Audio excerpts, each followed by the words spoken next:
here. See. See. Let's think about this.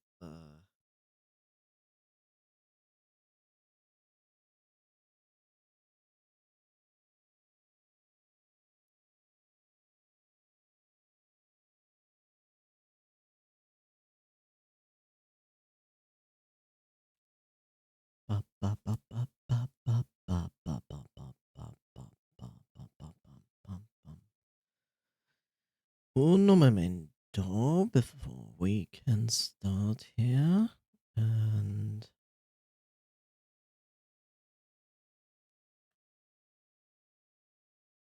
yeah.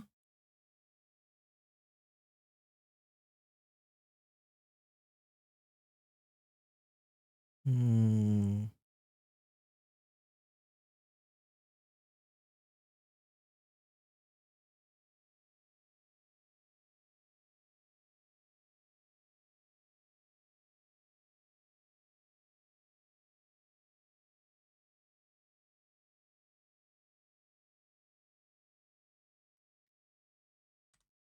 Right.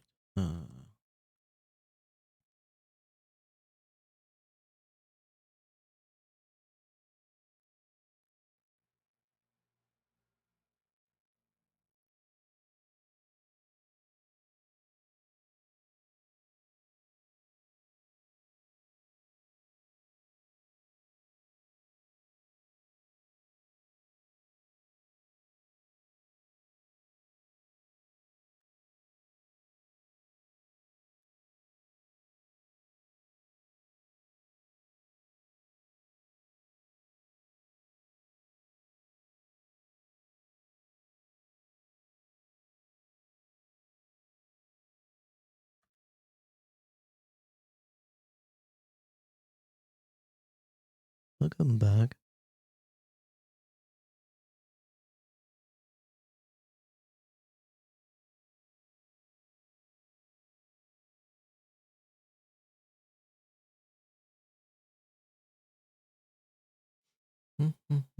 Yeah, no, I'm just thinking about something. That's all. Need a hug. I always take a hug. Or a kiss.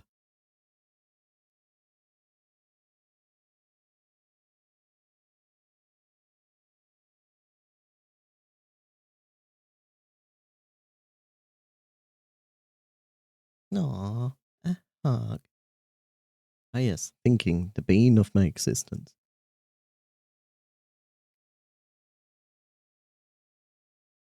I wrote you something, Coffee. Do you think that might be helpful that I did? Not right now, but before today.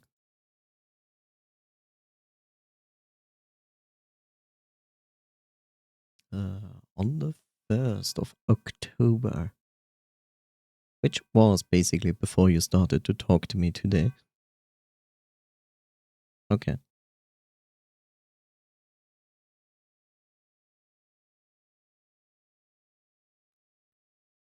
Right.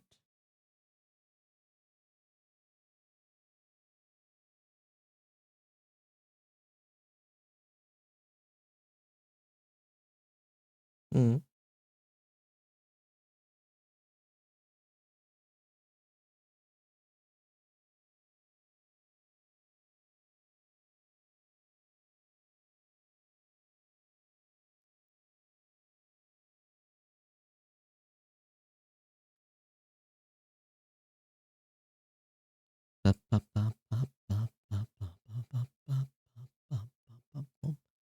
Okay, we arrived in this room and I think we did only examine the cat. I think. Yeah.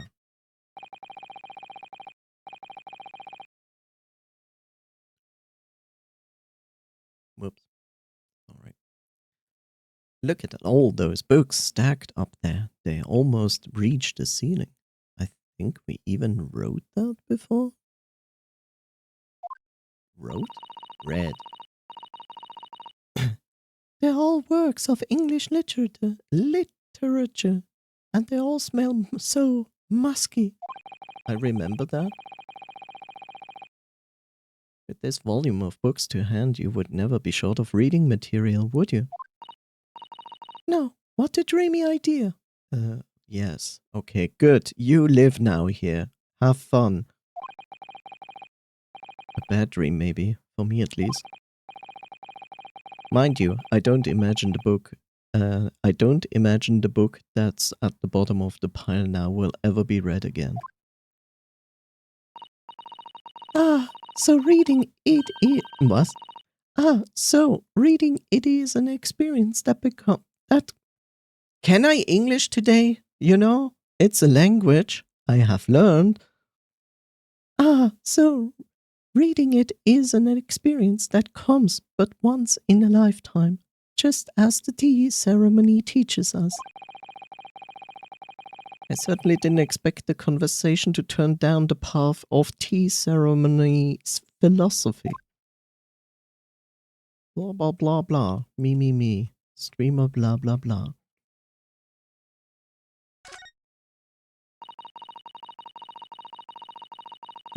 That desk seems to be wedged into a crevasse between the mountains of books on either side. I suppose Mr. Natsume would sit there and read while stroking his cat.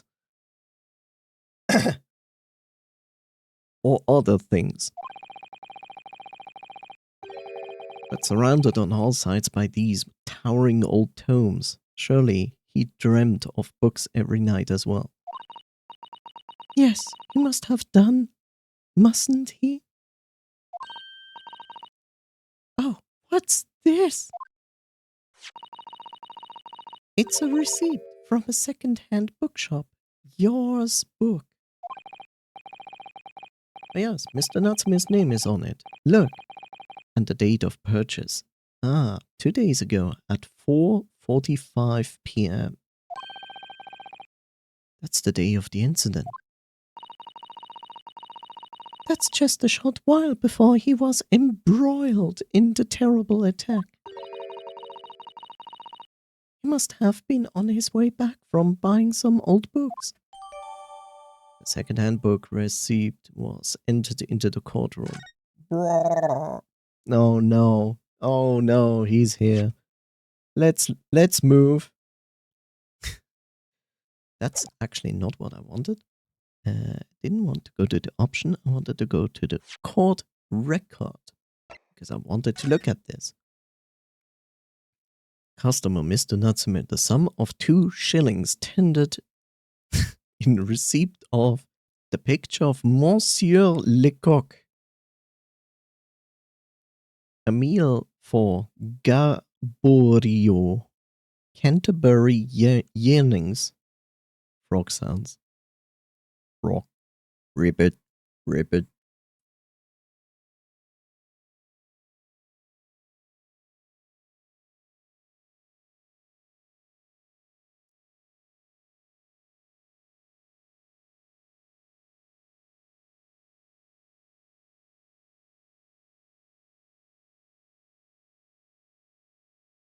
Okay.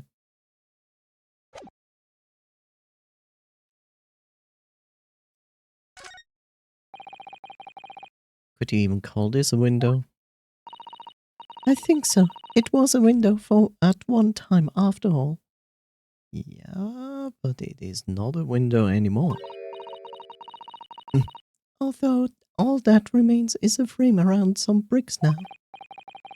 So really it's just a wall then, isn't it? But why would anyone deliberately brick it up like that? Or maybe they like Tetris. I'm afraid I have no idea. Perhaps Mr. Natsume painted the brick design on it. In a fit of whimsy.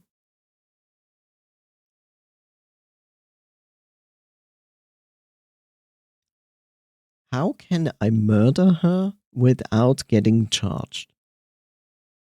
How do I pull that off? Like, oh yeah, it's bricked. Like, it's a brick wall outside. And she's like, it could be painted. It's not really bricks. It's like these bricks there are smarter than her. Ugh, that's alarmingly feasible. And our character is also an idiot, but we have established that. Anyway, whatever the reason, the lack of ventilation in here makes the place very oppressive. I'm getting oppressed. It does. I imagine being cooped up in a room like this would be extremely trying.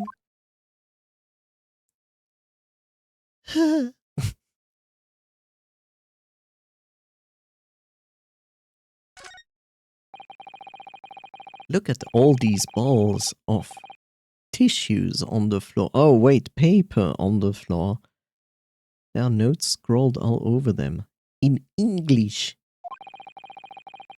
It looks the waste paper basket is so full they've just fallen out. But why are they on the floor? What kind of paper is this? What kind of letters are on it? Would he write it down in his own writing style? Did he use a typewriter? Why is this candle still burning without any air? Why is that stack of book towels having a candle on top? Isn't this a fire hazard? Would it look not better with an actual window? How does he live? How does he breathe without the ventilation in this room? I think Mr. Natsume must have been deeply immersed in his research, don't you? I have a feeling that all these books have nothing to do with research. Or deeply averse to tidying up his mess. I wouldn't like to speculate which is closer to the truth. Right. I heard it, by the way. One moment. Okay, that wasn't even you.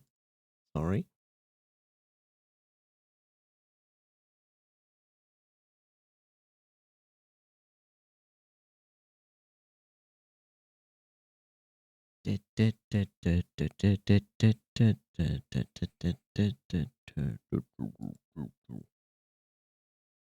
Okay. Yeah.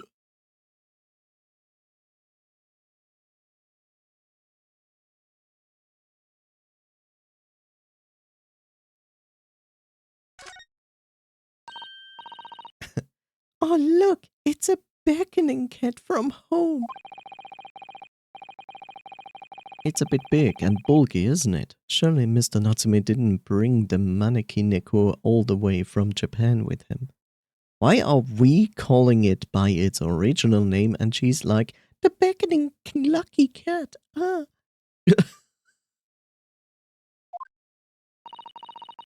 I hardly think you're in a position to comment, Mr. Naruhodo. Are you forgetting the enormous Daruma doll that you brought in your luggage? Well, it can be dangerous traveling abroad. I wanted a lucky charm. Well, I imagine Mr. Natsume wanted the same, and this cat is sure to beckon good luck to him. Yes, look at the good luck he has. He's in jail and about to be executed. What good luck. It's not doing a very good job so far, is it? You mustn't say such things. I believe in the superstitious. I didn't say a word. Oh, my eye's such a giveaway. Okay. Fine. Let's talk to the worst person in this room.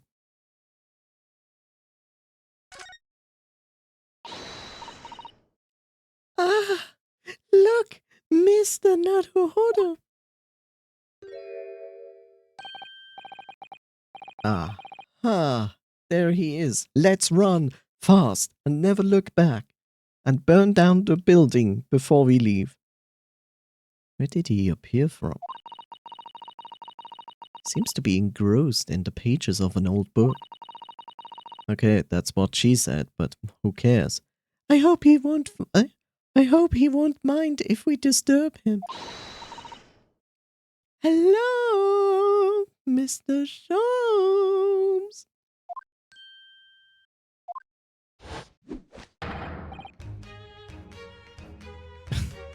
Don't remember what voice I gave him.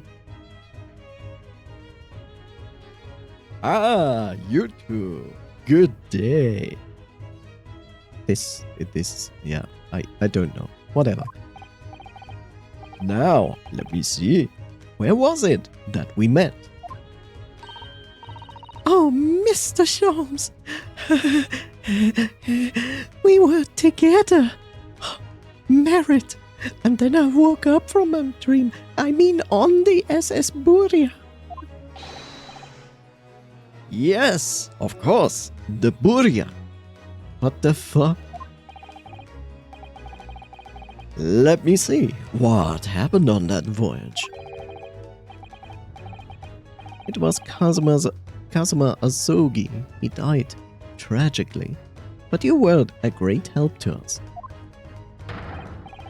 Ah, yes! But of course, the case of Mr. Asogi. It was the one with the snake, wasn't it? Oh. Well, you seem to remember something of it at least. What an honor to be remembered vaguely by the great Herlock Sholmes. This is Mr. Oh, no, my dear madam, hold your tongue. I pride myself on my superior powers of recollection. Your names are safely recorded in my brain attic. What is a brain attic?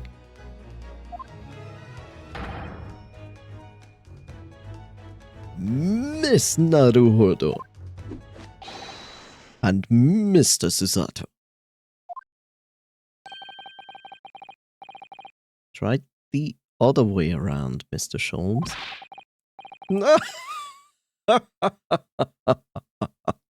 I lose the first round.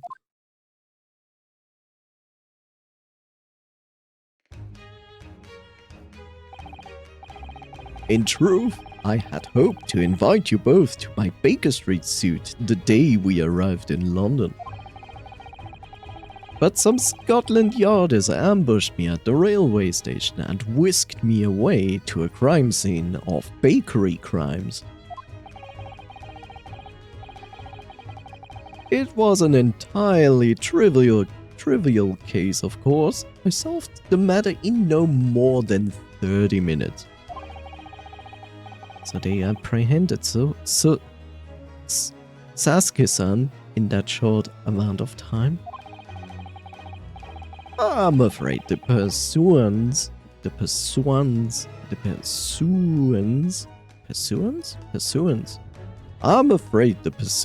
a new case has dulled my recollection.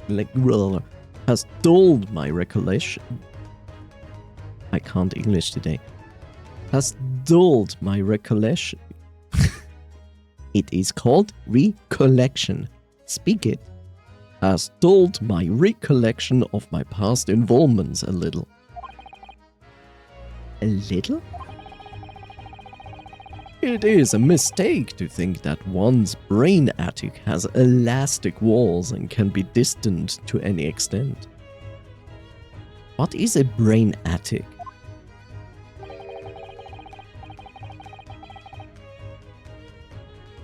I do my best to forget useless facts, lest they should be elbow out the useful ones.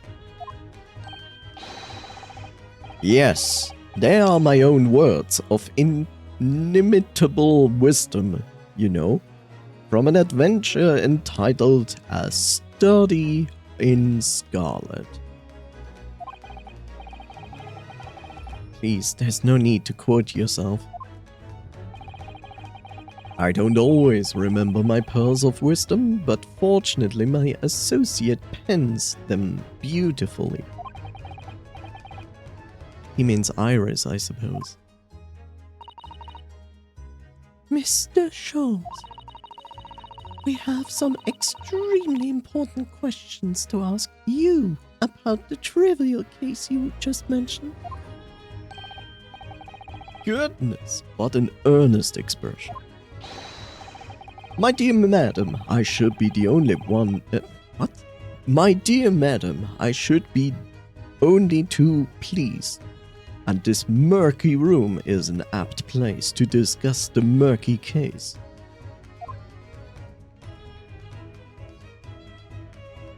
I don't want to talk to you. It's one of the worst things to do.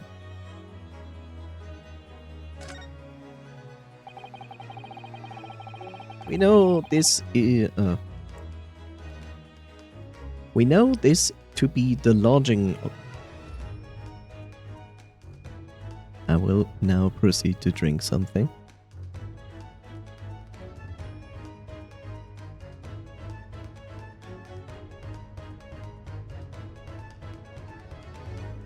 We know this to be the lodgings of a Japanese foreign student by the name Sasuke Natsume. It seems that you assisted in his arrest, Mr. Sholmes, for the stabbing of a young woman outside here on Briar Road. Natsume. Yes, I believe it was the name rather along those... I believe it was a name rather along those lines. But Mr. Natsume denies it. Was it really justifiable to arrest him on so little? I'm sorry, Miss Susie, but I have not the slightest idea what do you mean. What do you mean? What? Nani? Can't believe he was looking Susie squarely in the eye while feigning ignorance. I assure you, I am not merely feigning ignorance. It would appear as if the pair of you are under some misapprehension.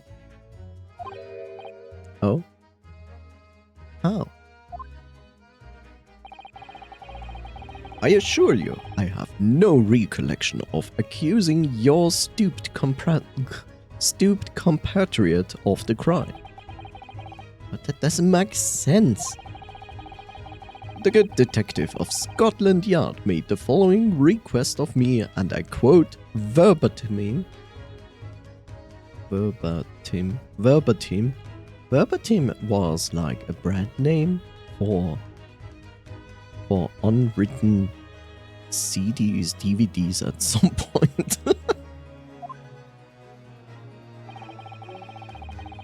We need you to ascertain the identity and whereabouts of a man seen fleeing the crime scene. A man seen fleeing? There was a number of books scattered on the pavement at the scene. From the book plates, I was quickly able to determine the bookshop from which they have been purchased. On speaking with the proprietor... I hate this word. On speaking with the proprietor, I was immediately led to this address. Elementary, wouldn't you say? I believe there's a receipt around here somewhere from the establishment in question. So, you don't think Mr. Natsume is the culprit then? That I could not tell. But it was aggravating my faculties, hence why I returned here. However, this place is such a trove of fascinating books, I found myself quite lost in bibliophilia.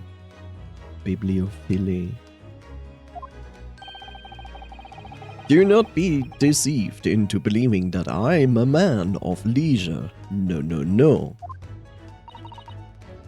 Oh dear. This is staggering.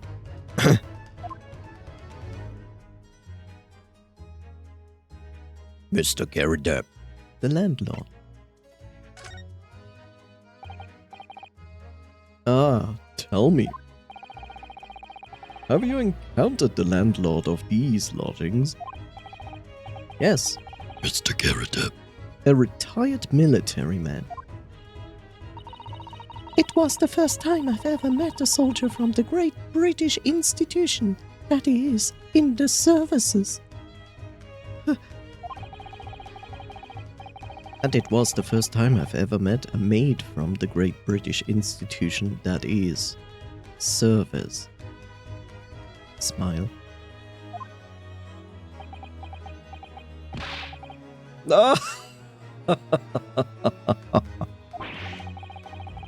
I didn't think it was that funny. I do apologize. As you may well be aware, many households in London employ a maid. Yes, I read as much in my Great Britain primer. Primer. And so, conversely, whether or not a household employs a maid has come to betoken the social standing of those dwelling therein. Betoken. I never heard this word ever before.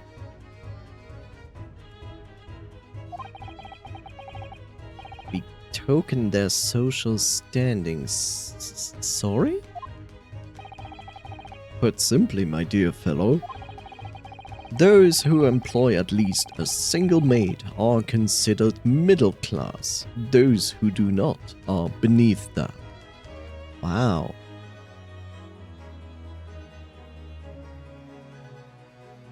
So I'm going to employ coffee and a few orders, and then I shall have the social standing of a wealthy cat. Perfect.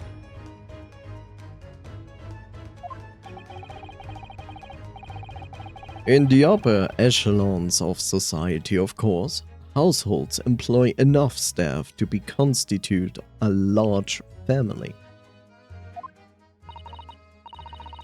Goodness, how extraordinary.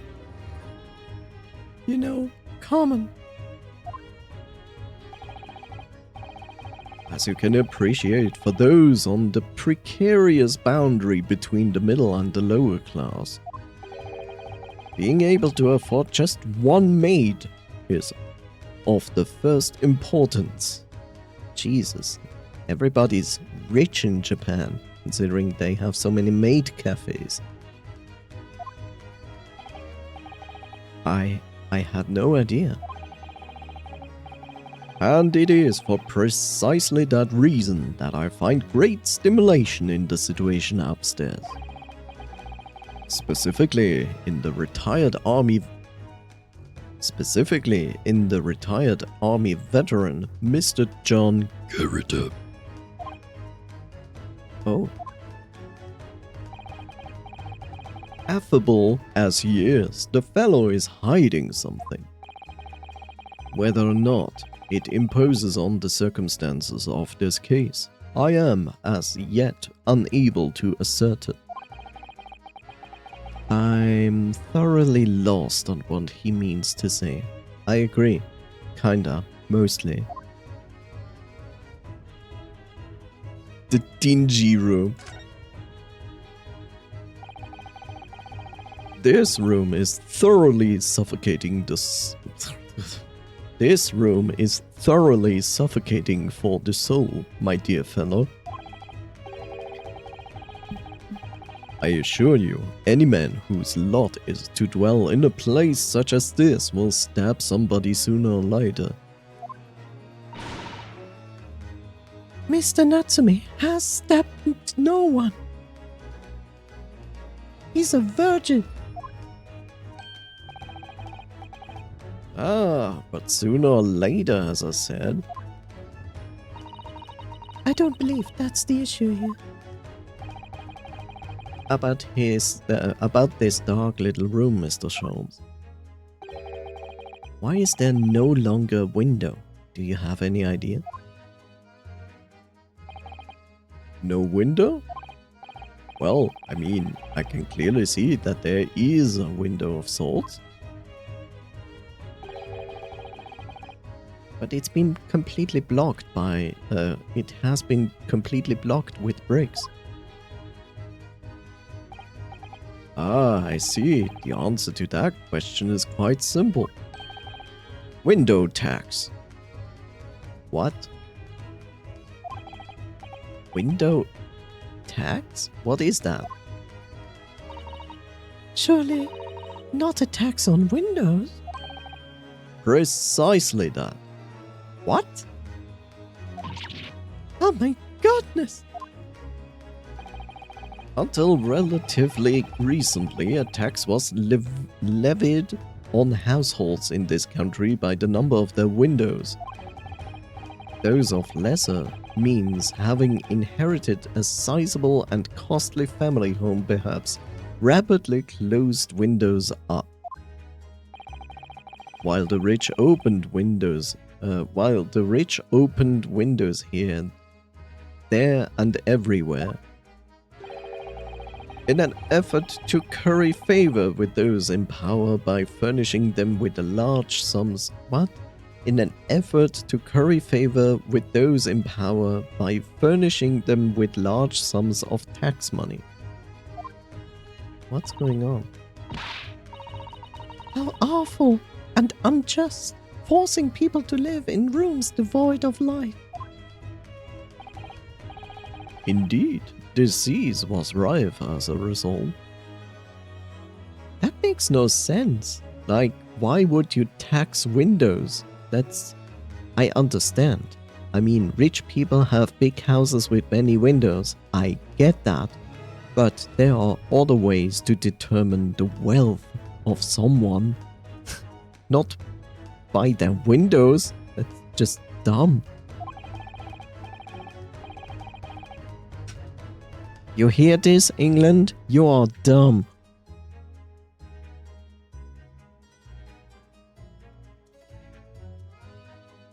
So some 40 years ago, or thereabouts, the window tax was abolished. Okay, but they didn't put the windows back because it costs money to remove the bricks and put the windows back in? But its legacy remains, as you can see, in squalid lodgings such as these, for example. I suppose Mr. Natsumi's stipend for living here in London isn't very generous, perhaps. It would appear so. I've done a little digging and discovered that these lodgings were offered at an extraordinarily low price. Because the room is so awful, I should think. Apparently Mr. Natsume only moved in here here about 1 week ago. That's not what he said, but whatever. Yes, that's correct. However, I don't believe the low rent is explained by the shabby nature of the accommodation. Oh? Still, that is of little relevance here. A matter not worthy of further attention. Are you sure? I'm curious now.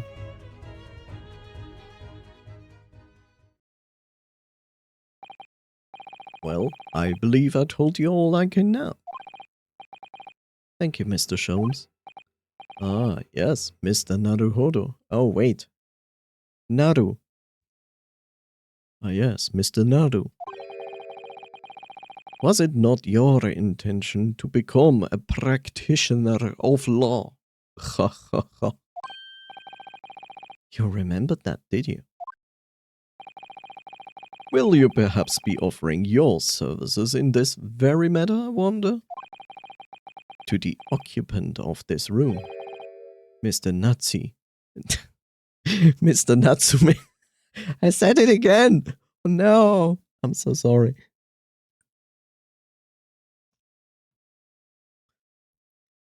Mr. Natsume, was it? I'm not sure. Not sure? On what grounds? Well, I actually defended someone in court here only yesterday. Really? Well, then I congratulate you, sir, on an ambition realized. And so promptly, too.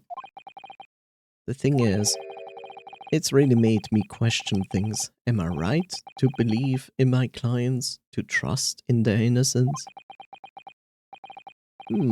Yes, trust. Mr. Sholmes. Mr. Natsume didn't do it, did he? No. My dear fellow, I haven't the first idea. Oh, but I thought that's why you were here. Didn't you come back to investigate? Ah, yes, that was indeed my initial intention.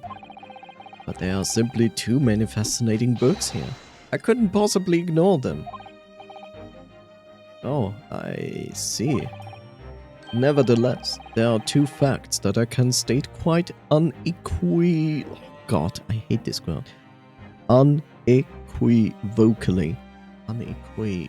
Unequivocally. What is this word?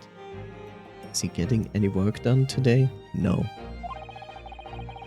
The man who fled the scene of the crime 2 days ago was the Japanese occupant of this room, and there are witnesses who swear to having seen the same man committing the crime. What? Where am I? There are witnesses who swear to having seen the same man commit the crime. That is all I can say. Ah, and one more thing. Oh, what is it, Mr. Sholmes? Tell us. ASMR, my ear. I cannot say with any certainty whether or not it is of the relevance to this case, but I'm quite sure that the retired army man who owns this property is hiding something. Mr. Gerida is... Mr. Sholmes said as much before, actually, didn't he? Anyway, at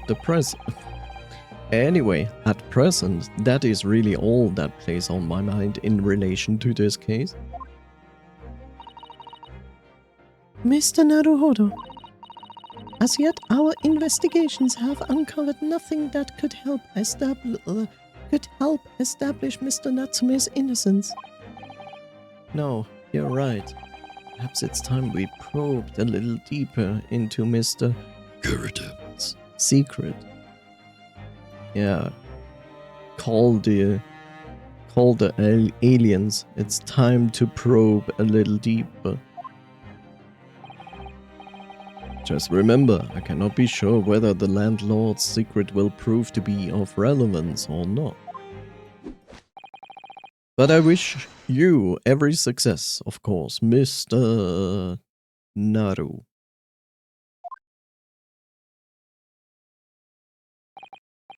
A busy man indeed. He's gone back to his books in the corner of the room. It's a book and not books, but hey, whatever. Move? Back to Garridab's room? I'm sorry. Garridab. Stop with that. Nobody needs this. This typewriter noise. Oh God. Okay, I remember her voice. He is like, Ah, you pair again. Tell me, was the detective chap, I forgot his name, still hard at work down there? Mr. Herlock, Sholmes. Stop it. Ah, yes, rings a vague bell. All the detective business isn't really my thing, I'm afraid. Well, Mr. Sholmes is in his element down there. Jolly good show. Another cup of tea, if you please, Joan. Now then, why don't you tell me what... For the upteenth time, woman, will you watch what you're bally-well doing? I shall serving dinner shortly, sir. Ah, yes, of course. Frightfully rude of me, but I'm afraid I shall have to ask you to take your leave if you would be so kind. Oh, yes, of course. We are deeply grateful for all your assistance. Not at all, not at all. Don't get much chance to talk with young foreigners like yourself. It's been a pleasure. Best of luck and all that. Perhaps you could see yourself out. According to Mr. Sholmes, Mr. HERE is hiding something. And since no other avenues of investigation seem to open to us at the moment, perhaps we should do some digging and probing. Didn't he say we should leave? So we just ignore it and be like, well, fuck you, boy.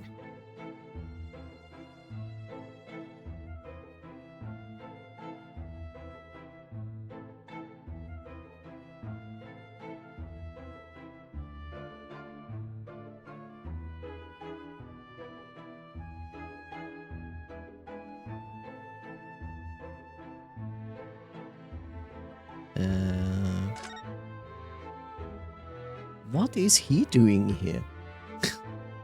Fuck.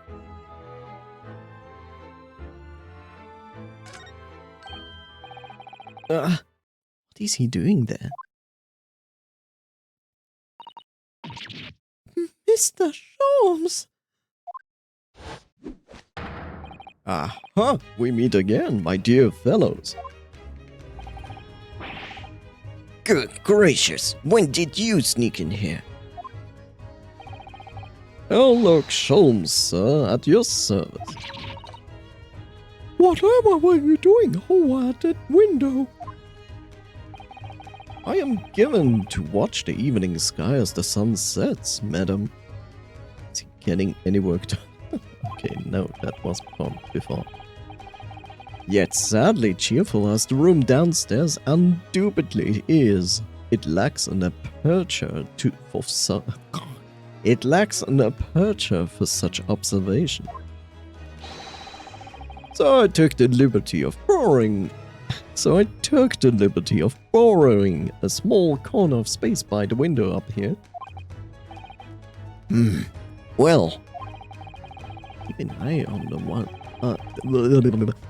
Keeping an eye to one's windows at dusk is prudent thing to do in London, I'm gathering.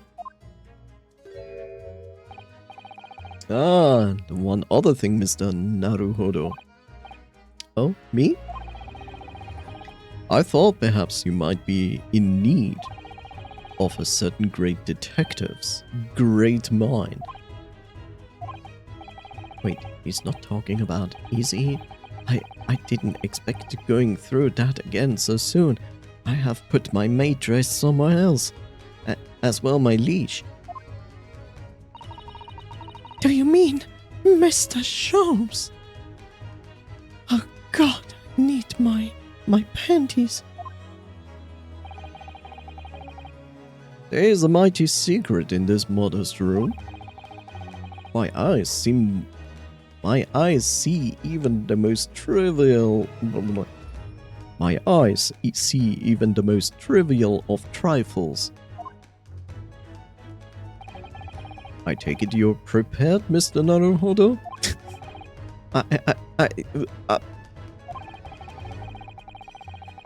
There's just time enough for one of my greatly admired great deductions. Let us conclude the matter before dark. Oh no. Mr. Gerda, though it would seem you are a military man of considerably distinguished service, your standing as a landlord is most certainly not what one might call first rate. I'm afraid, sir, that is all too clear to me.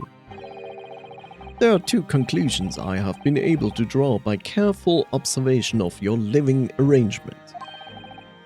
I beg your pardon? The first is that even as we speak, you are concealing the presence of a ferocious beast in your care.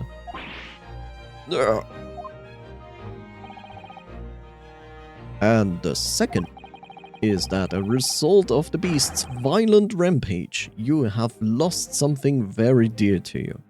That explains why the room is halfway broken.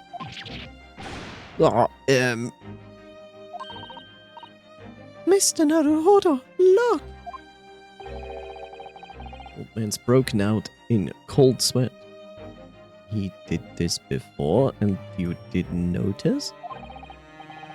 Unbelievably, it seems Mr. Sholm's conclusions are both spot on. How could you possibly? How could I possibly know? You mean inquire? You mean to inquire? The answer couldn't be simpler, sir. For in the dense jungle of logic and reasoning, I am the king of beasts. And I know too well that the wild beasts are not easily tamed. So, shall we begin? Once again, Herlock Sholmes is proud to present his Logic and Reasoning Spectacular.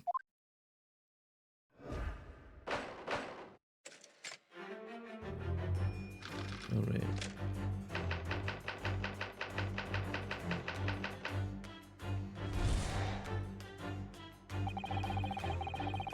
It certainly shouldn't take a great detective to see that the fearsome beast has been on the rampage of late within these four walls.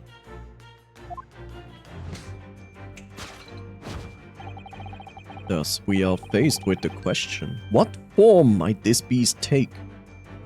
Oh no, he already hinted it multiple times what it could be.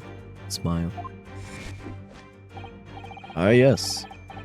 For a man with a military breeding, your eyes are uncommonly candid. Military breeding. What is military breeding?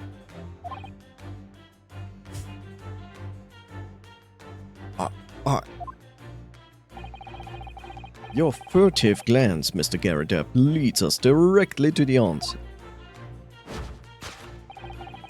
The true nature of the beast that has run rampant here is revealed by that lion statue. Yes, though an army man, you appear unimposing at best. A fact that has fueled your admiration for the mighty lion, the king of beasts. And his son watching his dad dying because he falls down into a stampede. Yes, I remember clearly. And it was all the son's fault. All the son's fault. What is this piffle, I ask you?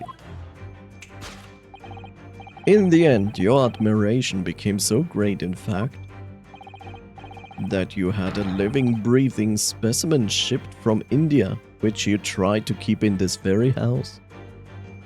Who keeps a real lion in his house?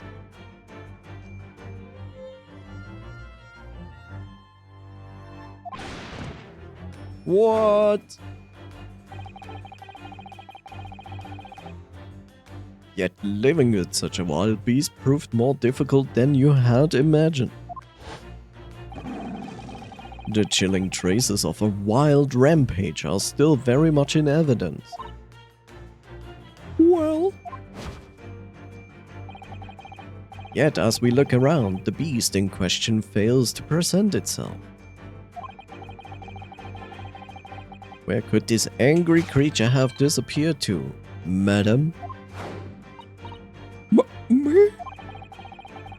I pray you do not consider me unchivalrous, but it is plain to me with one glance in your direction. Is it? It is? Your dress pocket gives us a handsome clue as to the beast's current whereabouts. For protruding from it is a handbill advertising a circus show. Oh. Yes, you sought to dispose of the terrifying lion, Mr. Herre. At Batty's Circus. A traveling show currently sojourning in a nearby park. I have observed the tents. You sold the savage lion, sir, to the circus troupe. I most certainly did not. I believe I have made my point. The fearsome beast which ran amok in this room was an Indian lion.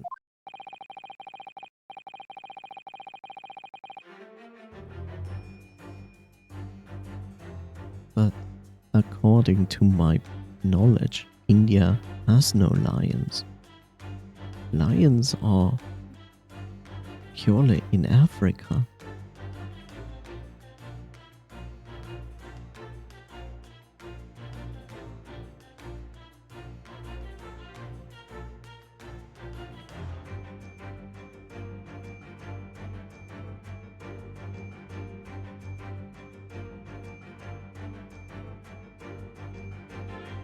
There are Asiatic lions in India.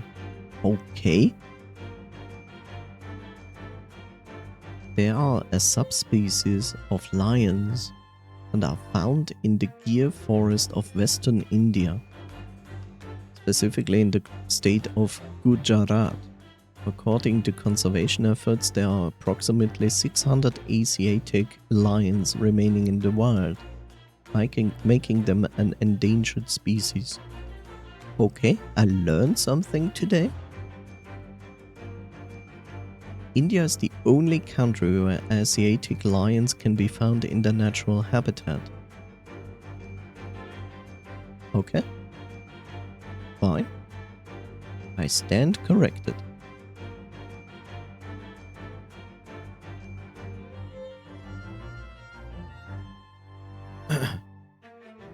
And a simple visit to the circus now will reveal the lion prancing jubilantly through a ring of fire. I beg your pardon? I'm sorry to say, but training wild animals to do tricks, to do tricks is a difficult thing that takes time. You're not selling like a wild lion like yesterday, and today the lion is like, yeah, I'm going to jump through this ring of fire because I haven't been trained yet. That makes no sense. Hi, Bob. Thank you, Bob.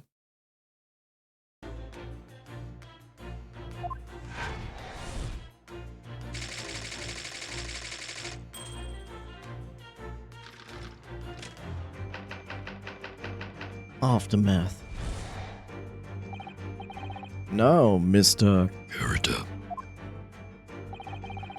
It is plainly clear that you still have deep feelings for this formidable beast.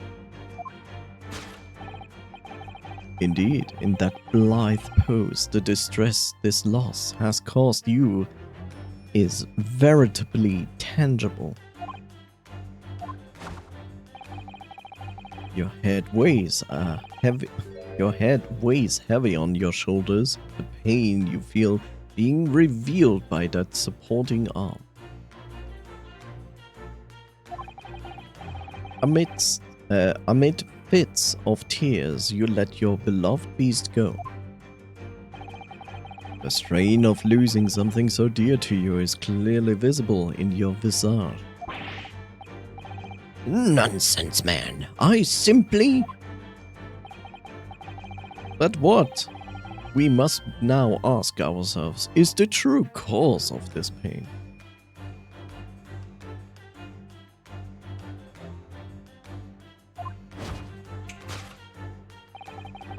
And we need to follow the direction of your gaze to find the answer.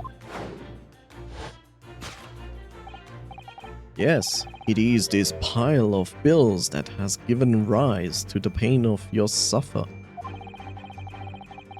Every envelope contains another demand of payment. Oh. For cartloads of meat, potatoes, wheat, and tea.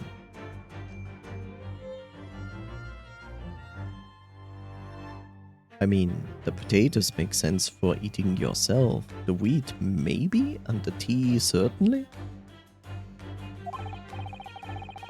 Indeed, feeding your beloved has had a devastating impact on your financial circumstances of your household. And so you had no choice but to let it go. Here's another question. So let's say he had, okay, so he had a lion, but here's my question. Where did the lion poop?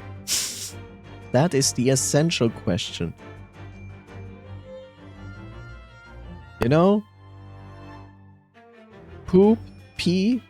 Where poop and pee go in this room? Tell me, did you cut a hole to the lower parts of the rooms where lion poop and pee? Because you certainly didn't go outside with the lion on a leash and be like, this is my pet lion. Yes, well, Don't ask questions you don't want to know the answer to. But I do want to know. That's the thing, I want to know. Just so I can make more fun of them. Now, in the final fit of rage, a ferocious beast carried out one last unimaginable attack. So the lion literally attacked the person on the street. Unimaginable?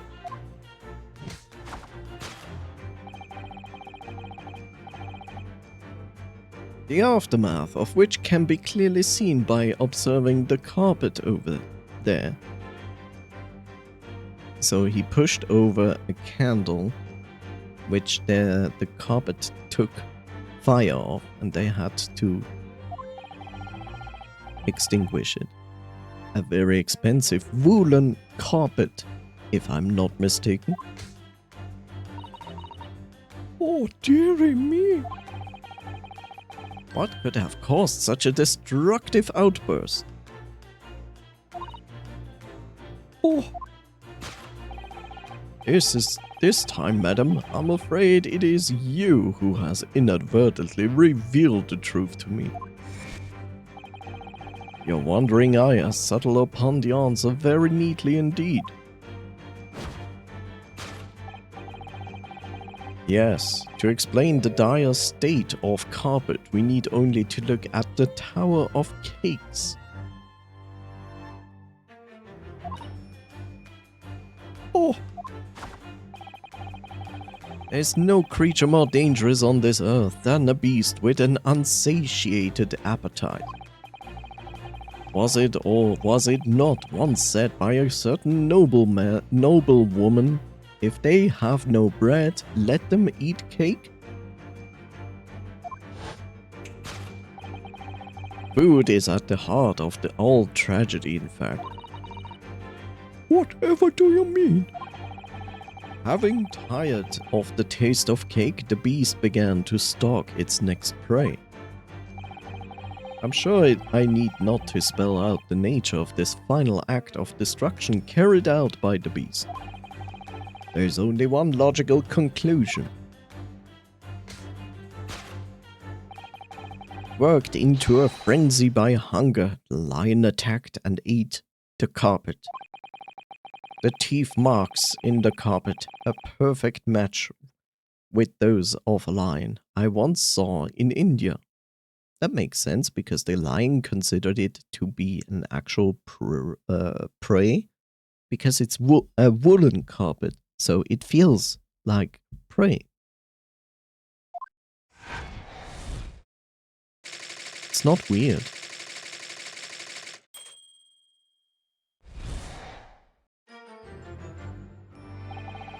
Thus concludes Sherlock Holmes' great deduction of this beastly puzzle. But it also answers why. Oh!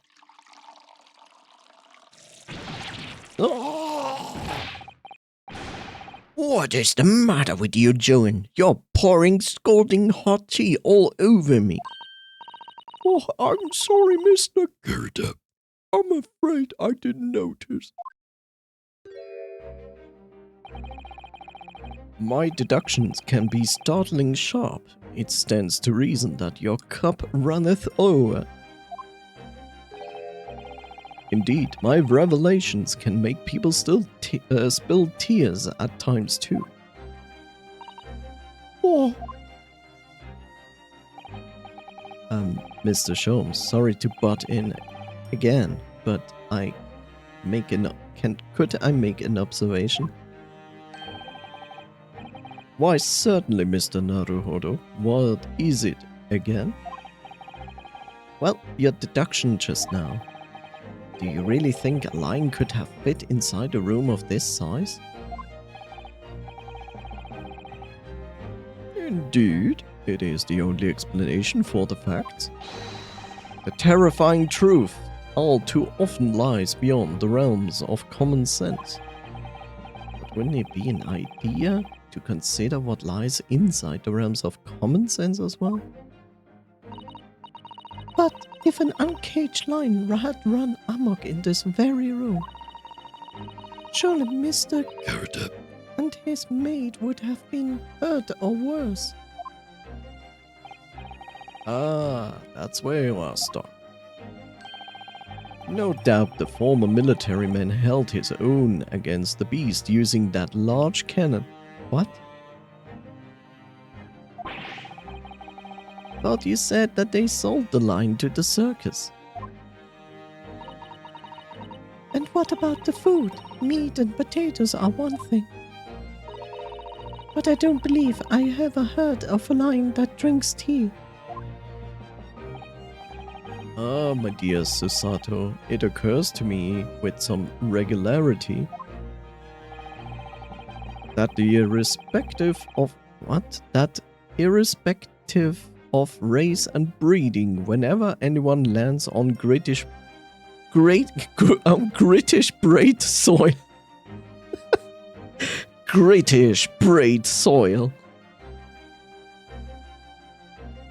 Great Britain, United Wyndham. Great, there are 2 bands for 2 bots. Please never come to Twitch ever again. Thank you so much.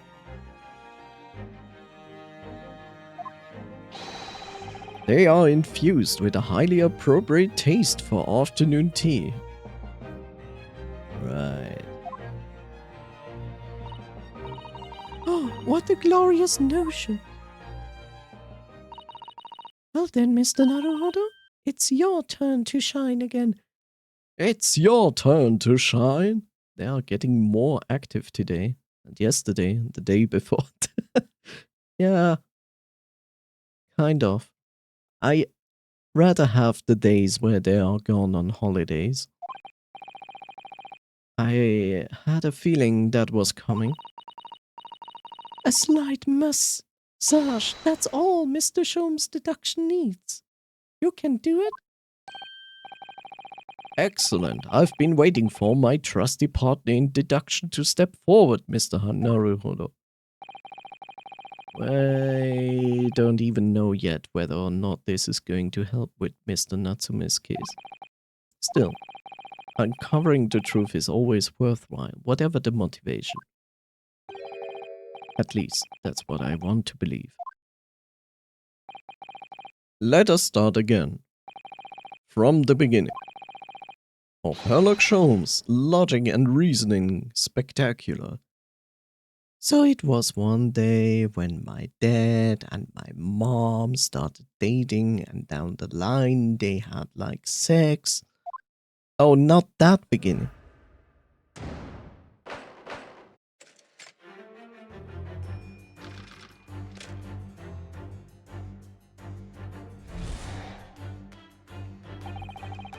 I certainly shouldn't take great a detective to see. But a fearsome beast hasn't been on the rampage of late within these four walls.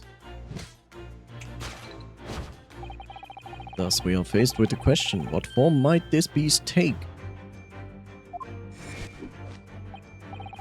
Ah, for a man with military breeding, your eyes are commonly candid. Blah blah blah.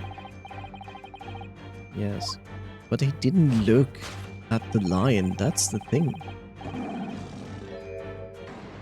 That's the thing, he didn't look at the lion statue. I really didn't see the lion thing coming. No, but if you observe Mr.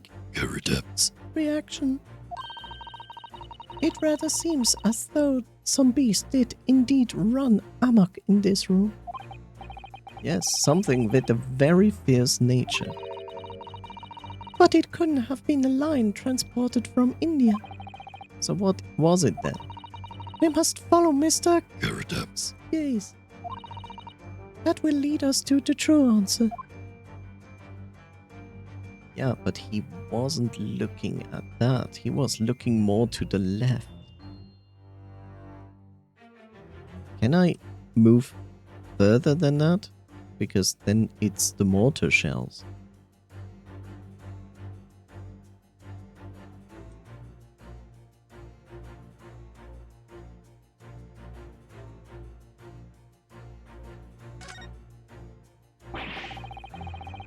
These are shells from the cannon, are they? What a strange place to keep them. I imagine they have a significance to Mr. Garridep from his time in the army. Of course, he mentioned a battle to us before, didn't he? Do you remember? He said he would be... Do you remember? He said that he'd been shot in the knee. Perhaps it was one of these that... Holy shit, wow, how dumb is she? Like, yeah, sure, let this thing hit your knee, right? Is she drunk? Did she smoke too much weed? I don't know. One day I took a mortar shell to my knee and now I have like some walking problems. If around that size had hit his knee, there would be nothing left of it. Or Mr. Garridep, for that matter. Mr. Sholmes has a Persian slipper. And this man has spent shells. Perhaps it's customary in Britain to display, well, rubbish on the mantelpiece. It was not that? I wish I could... Can I? Oh, I can. I can do this. So, it's this instead. You know, it's weird because when he looked like... Look, when he looked, he didn't look in this direction. He literally looked here in this direction. But since this is Ace Attorney, it's this instead.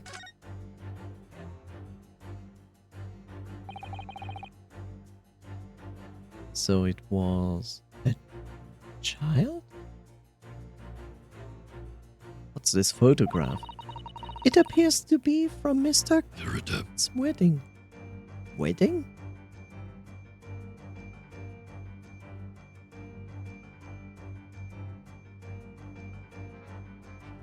He married? A baby? I mean, it looks like a baby. Let's be honest. It looks like a baby. It doesn't even look like a woman. It looks like a baby. I'm sorry.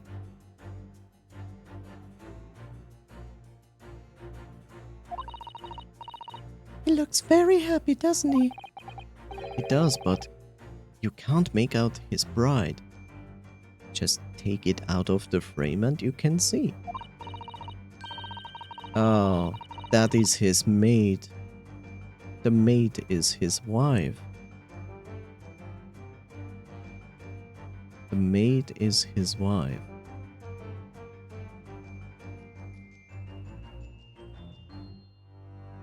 No, how unfortunate. Something must have struck the glass directly over the woman's face. I wonder what happened. Probably best not to delve too deeply there. So it's also not that? Okay.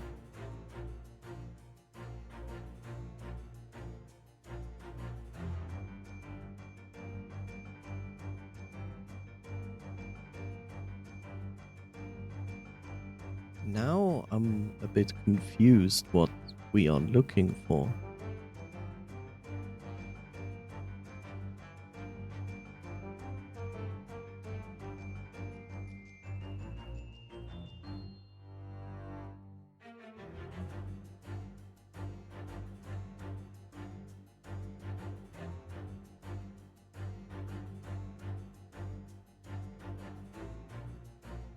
Huh?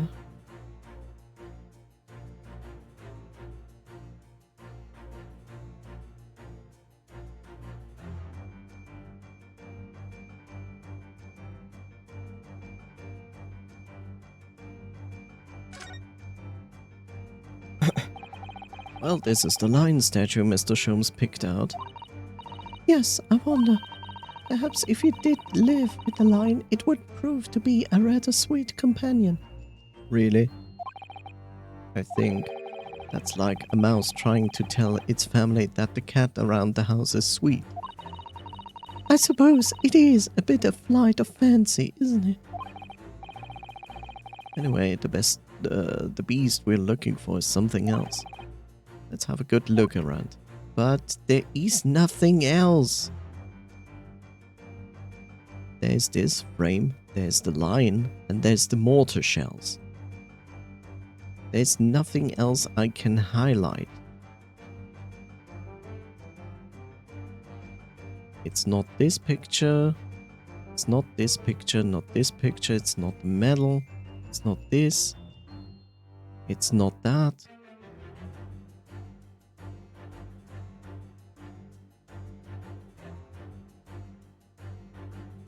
It's not the the blinders.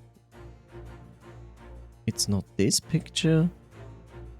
It's not this. It's not the window.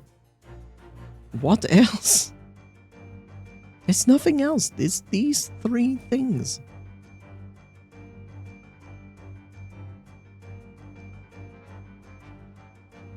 I cannot move up and down. That doesn't work. It can only go left and right.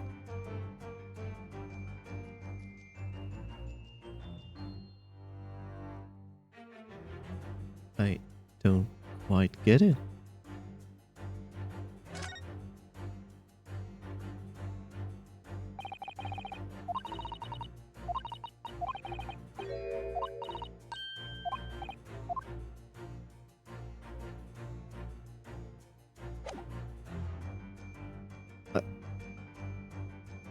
I don't know.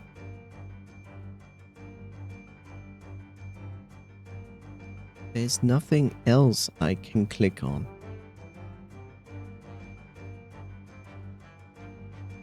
I cannot click anything else. It's the mortar shells, it's the lion statue, and the photograph, and that's it. There's nothing I can click on here.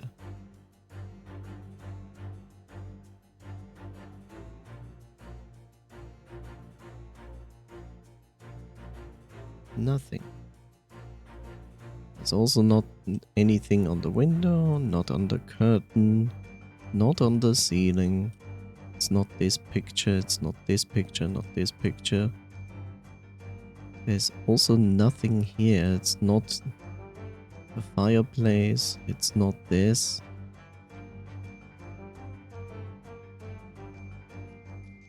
It's not here. Again, it's not the fireplace. There's nothing here. There's nothing there. It's not that. That's the mortar shells again. It's nothing here. It's nothing. Can you rotate items? No, that's the thing. Hello, very nice. How are you doing? No, look, I can... With WASD, I move this, the crosshair, and with left and right keys, arrow keys, I can move left and right. I cannot go up and down. There's no zoom in function. There's no look at objects and turn it around. Nothing. Take that!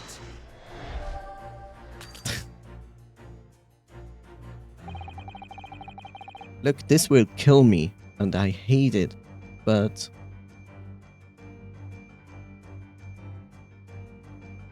There is no beast more ferocious than the lion, and no lion that wouldn't unleash its ferocity in unfamiliar surroundings such as this. So it must be a lion. No other proof is necessary. Are you quite concentrating? You've definitely you identified exactly what I originally said. Oh yes, so I have. Sorry. Well, you do. Oh, no. It is correct. Don't worry. Well, I do understand as inflammable people do like to try. You won't make a great detective now. Blah blah. Something. Yeah, take the point. Come on.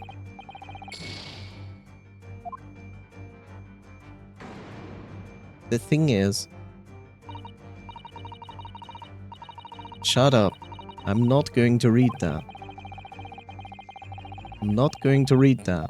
I'm angry. Shut up. No, because I expected, since it has been some time, I expected that when I find the correct item, they would, like, definitely tell me. But it's not like that. They just have a conversation about the item. But I need to press R to present what I suspect it was. And I didn't do that. There are only 3 options, but this I need to press R on.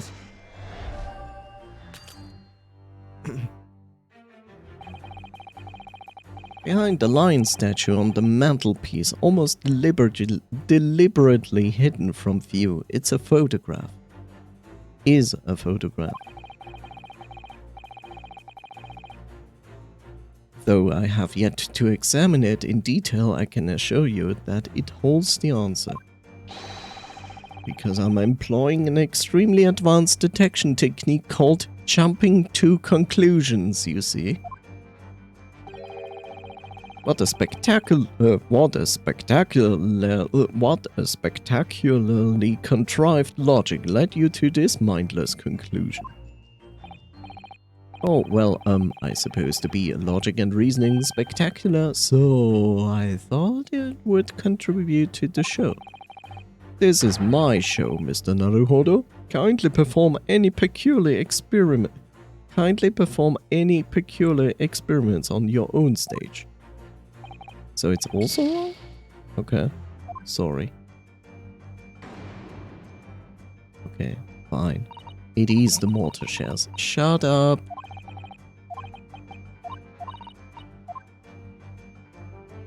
Okay, it is really the mortar shells? Why?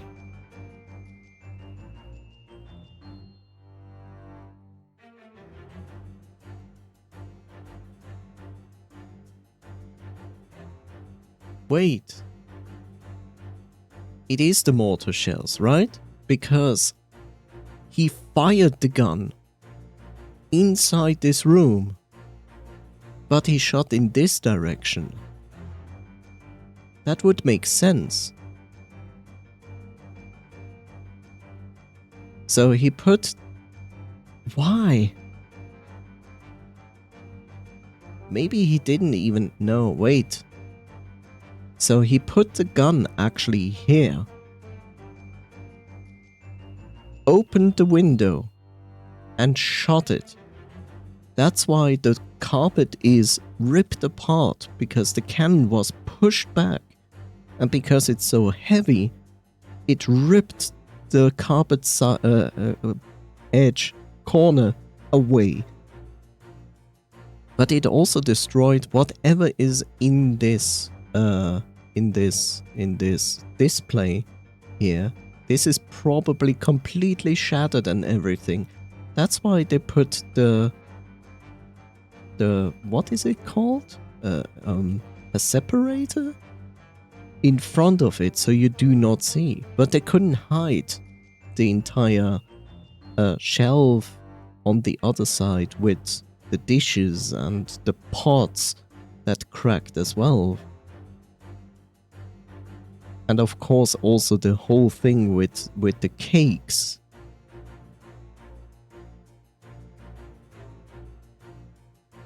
That makes sense. But why would the hell you fire a gun in the middle of London? Why would he do that? Also, everybody would hear it. Like, the next thing is, everybody would hear it. He would be deaf by now. So she would, because you cannot fire a gun and stand next to it and have, like, no hearing protection. You can, of course, if you really want to go deaf.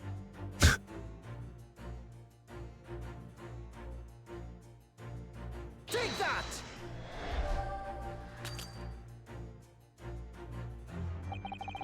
The true identity of the beast that tore this room apart is these shells.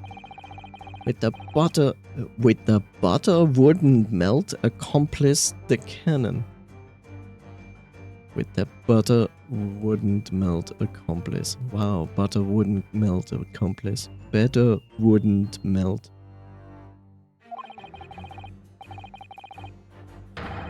But war is good for nothing. It brings only destruction. Something we must all strive to understand. What precisely was your intention with that, Mr. Naruhodo? Just following the natural progression of the deduction, sometimes the truth hurts. Well, the truth you do not have a turn for observation or deduction. Did that hurt? It's not that?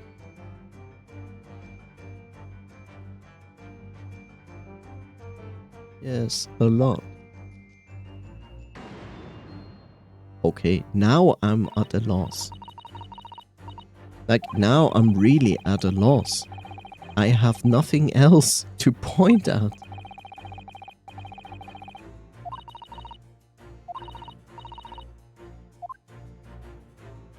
I have nothing else. He could also have looked at the fireplace, but I can only use present if there is an object that gets the bright hair cross. And I have nothing else. There's nothing else. There's only these three things.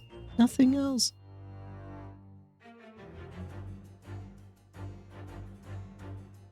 Huh?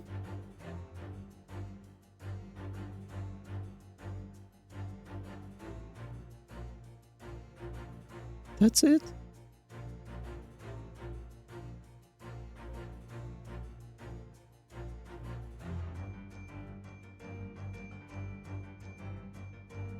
That's it? There's nothing else? Huh? I don't get it.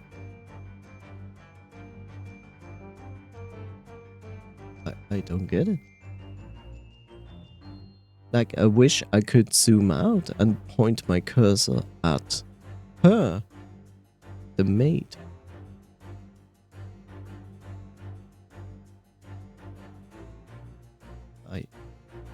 Wait, what?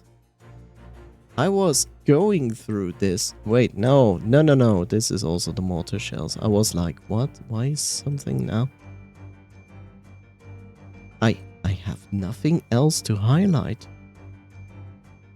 It's only these 3 things, and they're all wrong. If you look at the photo, can you rotate the photo?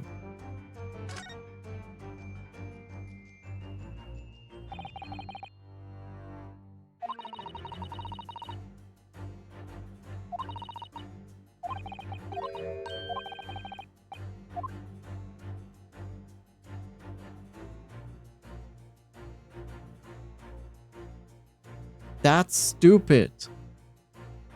You first have to go through the entire thing, and now you can choose between those 2. What is this? The game never did this before. It just goes like, here's a new feature. We didn't explain to you that it might exist, but hey, have fun finding out. The fuck?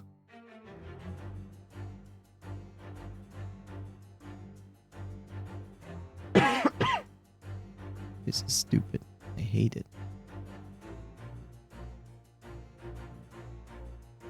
Okay. Now is the question, was it him or was it her?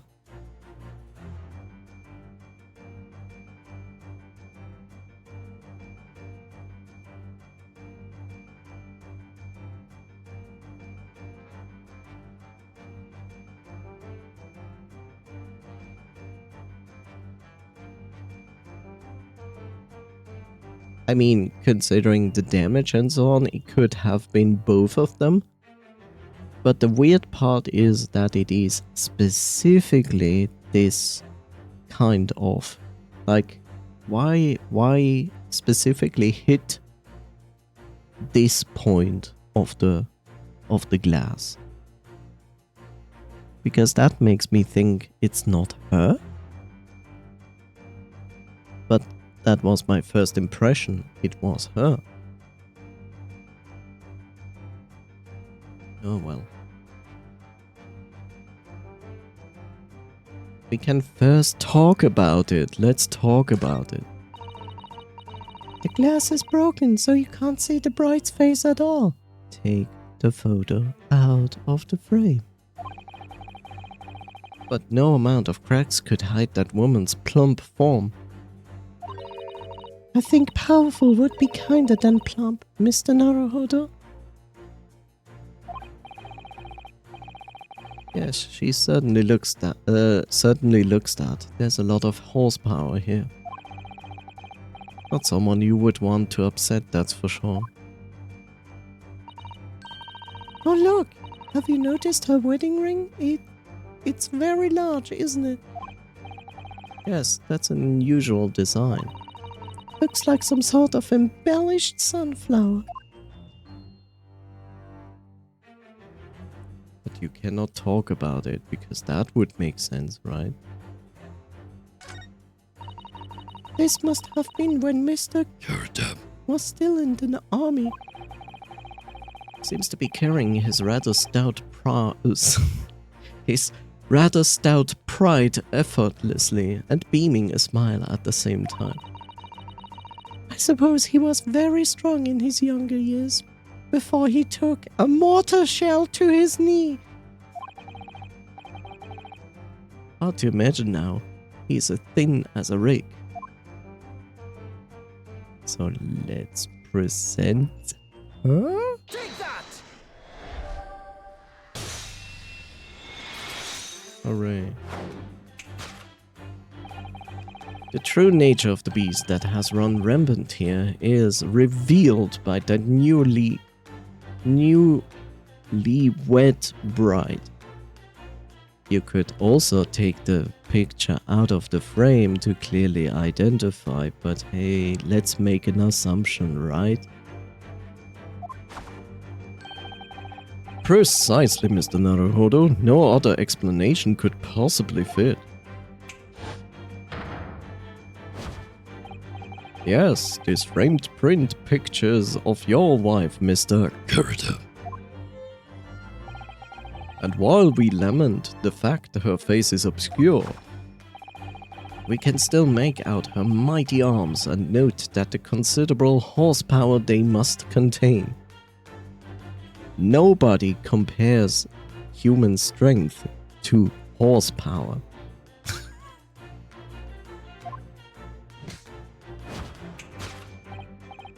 How much horsepower do you have, Coffee?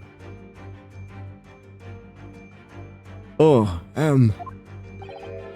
Indeed, surely any woman of such powerful constitution would be honored to be described as a beast. Honored might be stretching a point.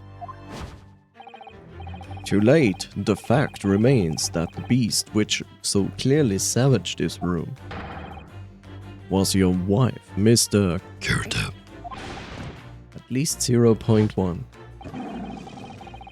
The chilling traces of a wild rampage are still very much in evidence.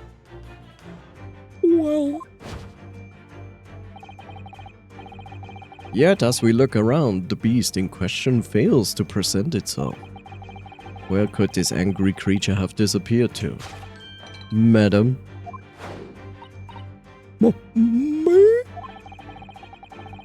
I pray to do not consider me unchivalrous, but it's plain to me with one glance in your direction. It is? Blah blah blah.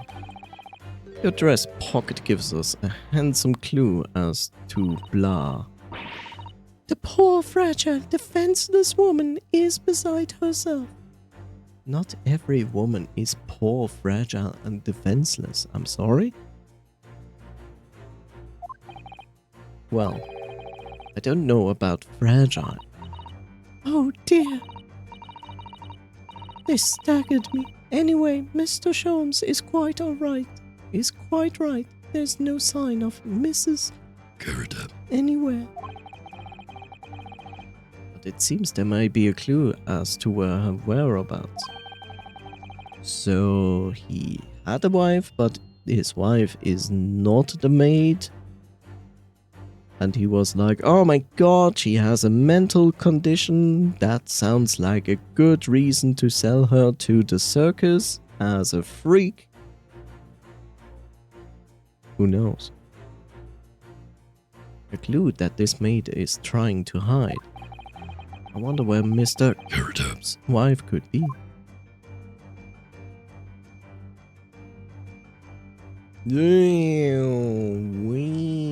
Matrix style, yeah.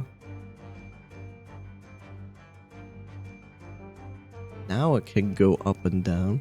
This is the one style where you do not want to be like. So it's her. What is the question actually?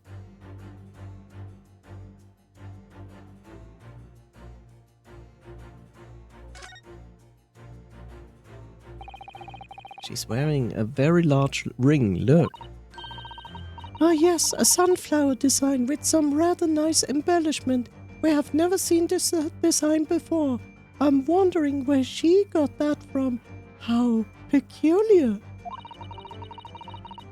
And it's on the ring finger on her left hand, which means... It's surely a wedding ring, is it? Is it? I mean, we have a ring finger for that, but we have 2 ring fingers. Is it normal to wear the wedding ring on your left hand on the ring finger? To me, it was always like, yeah, okay, you put the wedding ring on your ring finger, but the hand doesn't matter if it's left or right. Or you just don't... Or you just are not getting wed. Because you're smart. It looks like it's on there for life too. I can't imagine it would slide off a finger of that size. Wow! Have you ever heard of soap? That's something to think, Mr. Naruhodo, not to say. Do you know Mr. Here's wife is a photograph had a ring very much like this one. I remembered with my 0.1 brain cells. It was a large sunflower design as well. Really? You have a great memory for these things which we looked at like a few minutes ago. A large sunflower wedding ring. It's quite a coincidence that they have the same ring, isn't it?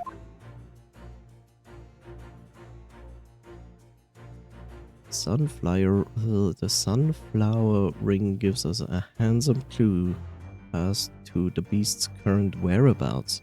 Does it? Not really, huh? Teapot.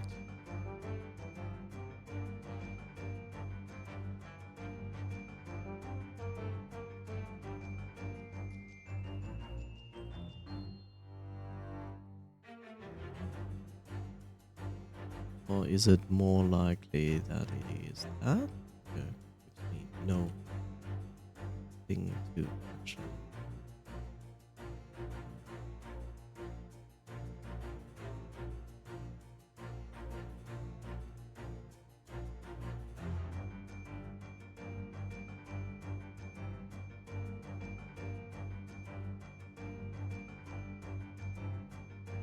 I mean, it does make sense that it is the teapot. Like, that doesn't even make sense.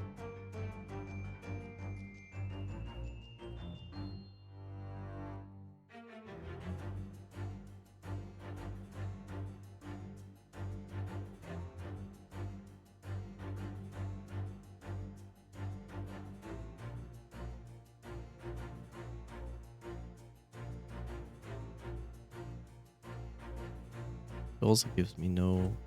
There's something there. So it also gives me 3...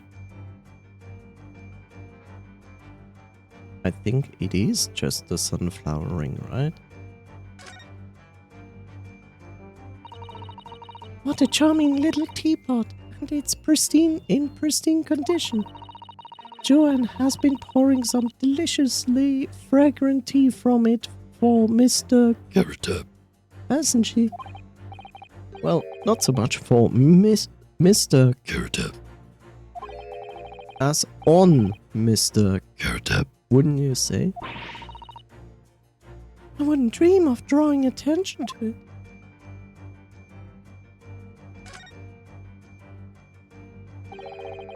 Two tightly shut eyes to avoid even the chance of a giveaway glance. Pursed lips to prevent any secrets from slipping out. Round cheeks to deflect any abuse that might be hurled her way. Yes, this is an unnervingly powerful woman, Miss Susie. It's your turn of phrase that's unnerving, Mr. Naruhodo. I still say it's the ring. Take that!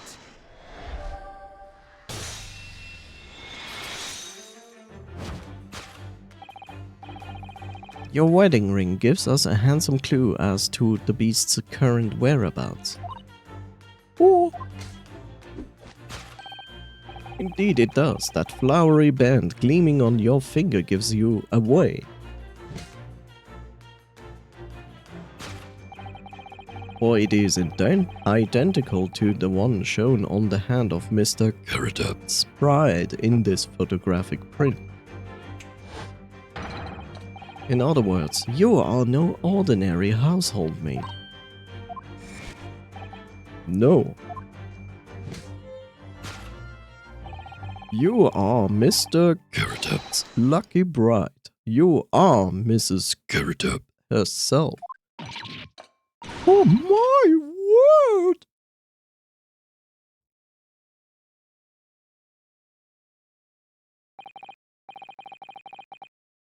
Well, jolly fine detecting, sir. As you rightly surmised, this is my wife. Yes. Hopping from this chat. See you. Thank you for dropping in. Very nice. Have a wonderful rest of your night, evening. Until next time. Bye bye. My Joanne. Rather let herself go, you might say, but she...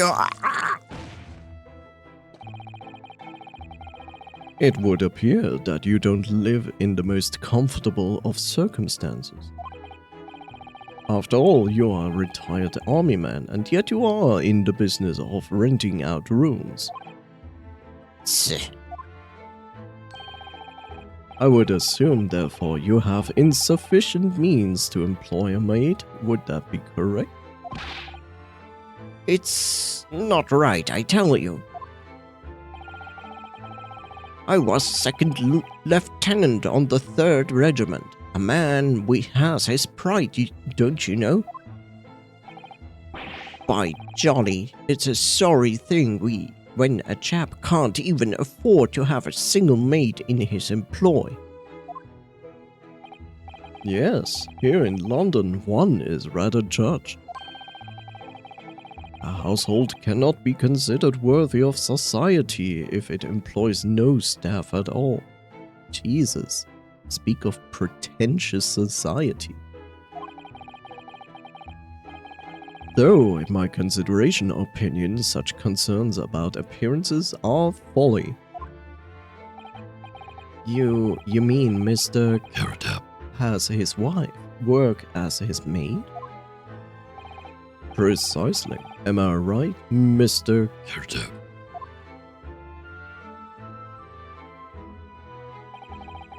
Only in company, obviously. But listen here, this must remain a secret. Tip-top secret. Please.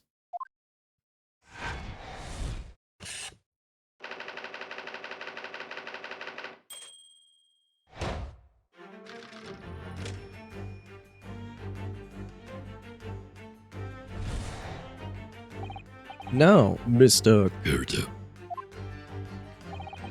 It is plainly clear that you still have deep feelings for this formidable beast. Indeed, in that life pose of distress, this loss has caused you a veritable, tangible something blah blah me wah wah wah wah. Your head weighs heavy on your shoulders, blah. Mr. Shums is quite something. He's still calling Mr. Curridup's wife a beast. Yes, as a woman that feels rather uncomfortable. But Mrs. Curridup is standing beside her husband as we speak. In other words, he hasn't lost his beloved at all, has he? Oh, how true! So perhaps that supporting arm that seems to be propping up his hair has some other significance then. According to Mr. Sholmes, Mr. Curridup's pain is tangible though. Could that pose of his really signify? What is this sentence? Heart weighs heavy on your shoulders, the pain you feel being revealed by that supporting arm.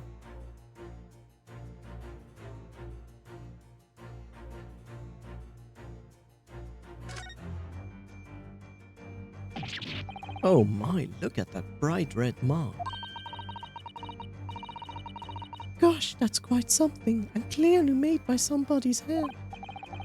Yes, Mr. HERE has been slapped on the face, it seems. Hard. I've never seen such a clearly defined mark. Whoever could have done such a thing? Well, it's a very limited number of candidates, I'd say.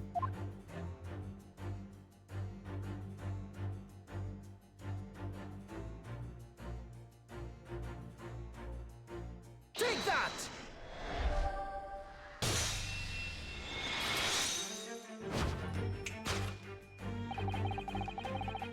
Your head weighs heavy on that shoulder, the pain you feel being revealed by that slapped cheek. And of course, the deliverer of that impressive mark on your cheek that refuses to fade was you, Madam Joanne. HERE Well, yes. You have been desperate to hide that slap mark on your cheek, sir.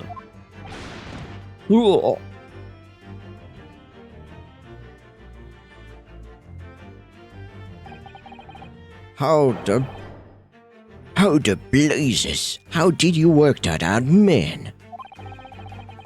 Nothing escapes the notices of one trained in the art of observation, my dear fellow. That's why you haven't looked directly at us even once. To keep your other side from view. Well, Now, let us proceed to the next conundrum. Why were you subjected to such a violent slap? In other words, we must ask ourselves what caused Madam HERE to fly into a rage. Okay, she's looking down there. And we need only to follow the direction of your gaze to find the answer.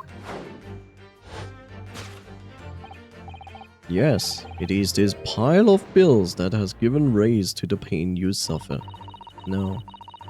Didn't Mr. Sholmes say that the bills were all for the line fodder?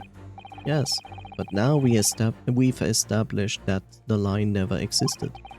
Which can only mean that the thing responsible for gobbling up all that food was Mr. HERE Mr. Naruhodo, she's a person, not a thing.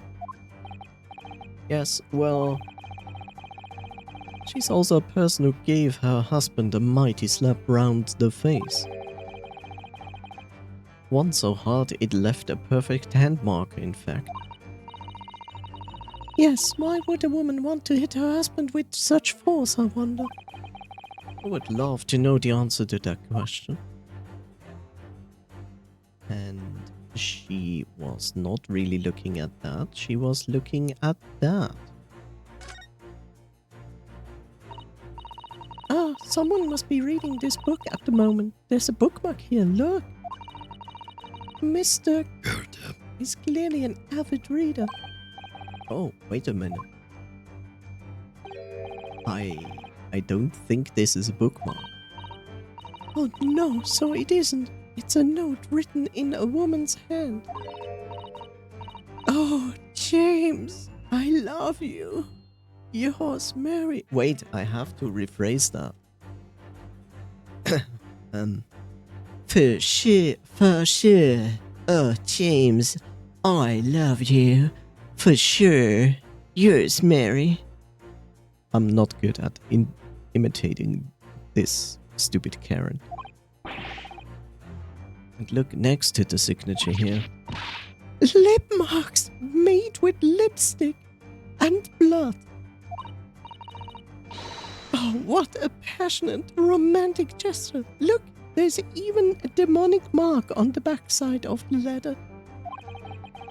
Don't get any ideas, Susie. Oh dear, I'm sorry. So this bookmark is actually a love note then.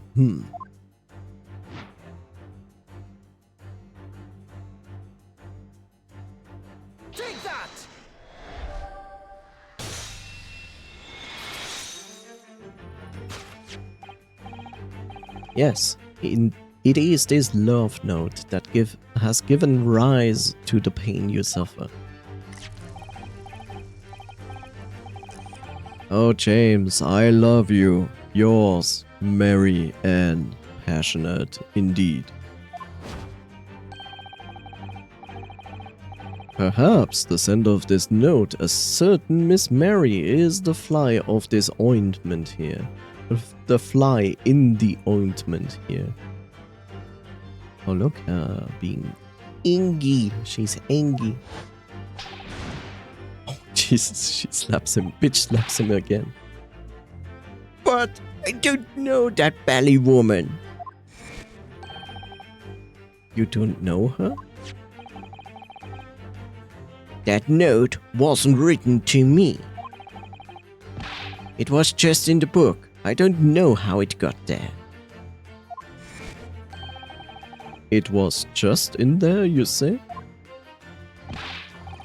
That's right, that was what I've been saying. A likely story. Now listen here, Joanne, old thing. I explained at the time. I bought the book at the second-hand place, and that note must already have been in there. So the previous owner of the book was using the note as a bookmark. So the previous owner of the book was using a note as a bookmark, you mean? That is a rather big cup you have there. That seems not to be filled with all that tea. Also, that teapot is amazing. Apparently you can make tea with it and then get endless tea out of this specific teapot. It's really impressive. Man. Just imagine your balls being this teapot.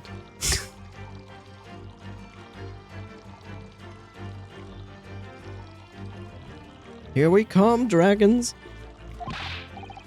That's right, that's when I've been saying. A likely story. For heaven's sake, woman, look at the name. It's written to James. More name in case you'd forgot this child. A likely story. Are you questioning my name now? And there we have it. And there we have it. Arouse the suspicion of the female heart and you unleash a beast with the most ferocious bite.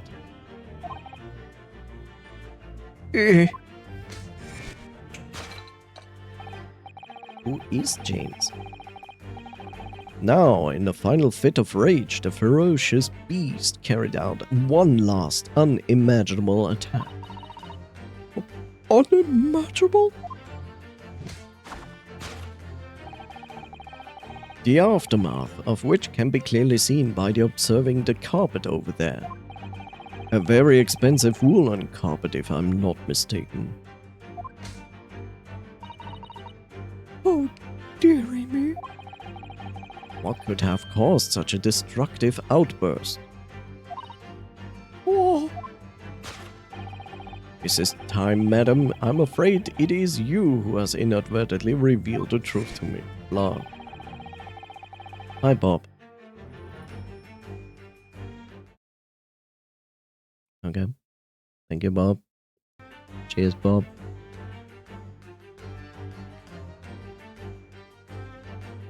You're wondering, I settle upon the answer very neatly indeed. Yes, to explain the dire state of the carpet, we need only to look at blah. But, surely Miss Gerda didn't eat that carpet. No, of course not. But there doesn't seem to be any doubt that the state of disarray in this room is a result of her wild temper. No, that's not true. So this is the last part, Mr. Shum's deduction that we need to fix. We only need to follow Mrs. Garrett's gaze, and that will tell us the real answer. Alright, let's see what we can see. Oh no, it is not that. It is this. You see it because it even has like brand flame marks on the floor. The carpet here has been ripped to shreds. Yes, and according to Mr. Shom's deduction, the tears match those made by an Indian lion's teeth exactly. Oh, look here. What is it? If you look closely at the edge, you can see scorch marks. Scorch marks. That was what I was looking for. Words, English. Oh yes, you can. In that case, perhaps the carpet wasn't eaten in the normal sense at all. Let's rethink this with in mind.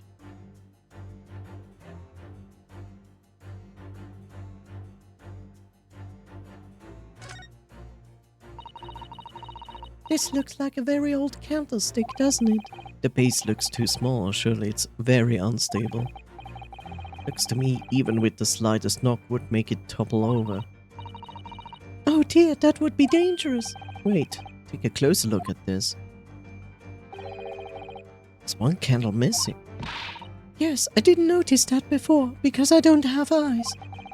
Why is that, I wonder? Why is one candle of the 3 missing from this holder, as we just looked at the candle on the floor? A mystery. Or we're just actually really stupid. Take that!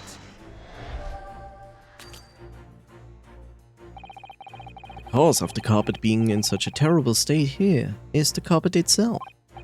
Now I realize that appears to be something of a circular argument, however. It's the tack I've decided to try. I'm not changing the course now. What precisely was your intention with that, Mr. Naruhodo? Just following? Is he really going to take a point from me from this? Wow. It's basically the same thing. Bro, it's the same thing. I hate this game sometimes. Shut up, Susie. Shut up. It's not the candle on the floor, it's the candlestick. Take that!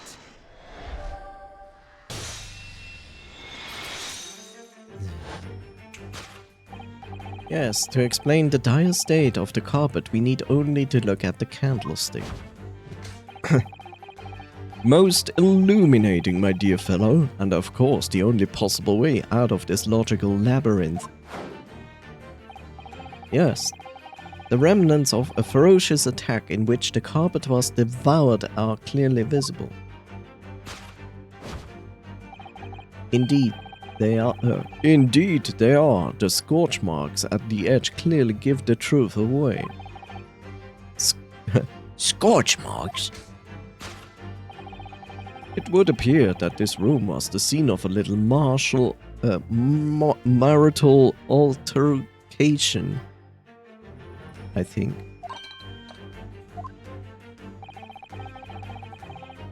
Mrs. Girdup's mighty arm muscle left an impression not only on her husband's face, but on the entire room. The force of her strike caused the candle to fall from the holder. And in the seconds, the carpet was alight and the whole corner of the room in flames. Yes, For the most ferocious beast in this world is neither a violent lion nor a vengeful woman, but fire.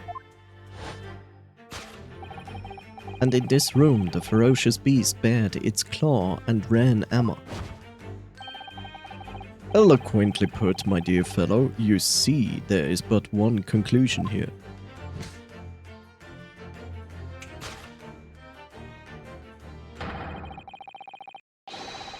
Older sport and my little Discord flew. This room was in a scene of fire.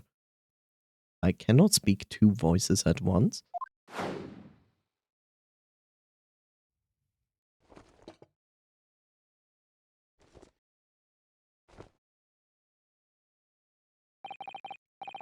Mr. Sholmes, sir, I salute you.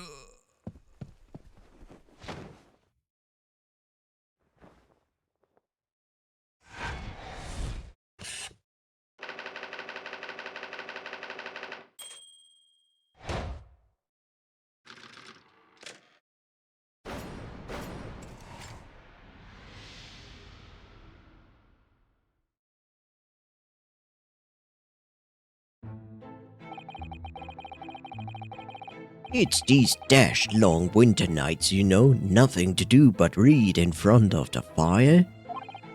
Luckily, there's a jolly good second-hand bookshop just around the corner. Buy all my old novels there. And in the pages of one particular novel, you discovered some rather illicit material. For which your wife admonished you harshly, it seems. Don't know about admonished. Demolished might be rather closer to the mark. And beast is most certainly an... Here we go again. And the carpet? Was that destroyed by the fire when a candle fell on the floor? Afraid that to say it was. Happened in the blink of an eye, you know. The whole place filled with smoke. Couldn't see a bally thing. I was caught between the old stick's rage and the raging flames. You paint a torrid picture, sir. One that could have been most entertaining. It's sympathy for you. Didn't take long for the fire to spread, of course. The barely furniture started going up as well. Why is he American? We've had to hide the mess behind the screen for the time being. Yeah. Over here, Mr. Carter. Well, you have nothing more to hide now, if you allow me.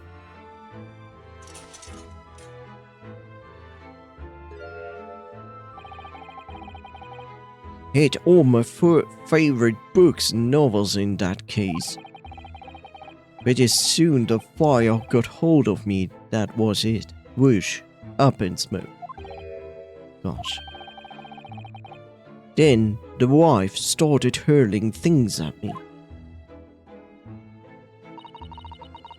What a terrible sight it must have been. There was I, back up against the window under heavy enemy fire. Incendiary books coming. What incendiary books incoming 10 to the dozen.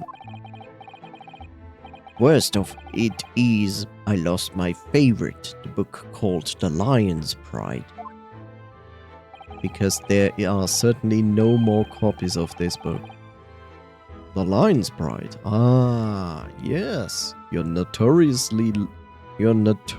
love of big cats coming through again.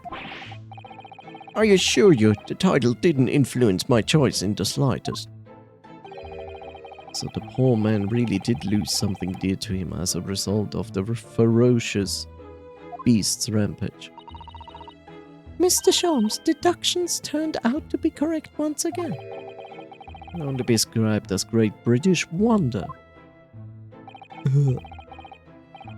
I tell you, it was a total carnage. Flames everywhere, and the old stick in full battle. Out of interest, what time of day was that? Not sure I can remember. It was 2 days ago now. Let's see. Around 5 o'clock, I think. So at exactly the same time as the terrifying incident was unfolding outside your window on the street below. And now you cannot be witnesses anymore that saw someone running away. Because there was a lot of smoke in your room and you had to open the window, I guess. Even more terrifying on the inside, I can assure you. The whole blighty could have been flattened outside my window at the moment, and I wouldn't have noticed a dash thing. Oh, really?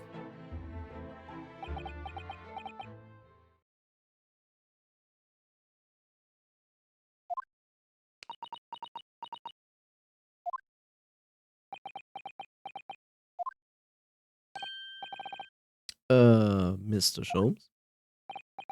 Yes, Mr. Naruhodo, what can I do for you?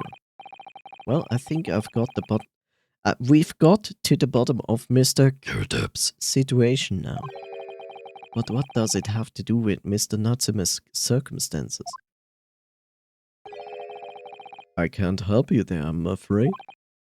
What? My dear fellow, if you recall, I did say as much as from the outset.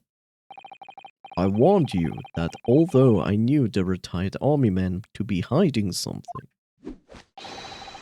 I could not be sure whether his secret would prove to be of relevance or not. I just knew you were going to say that.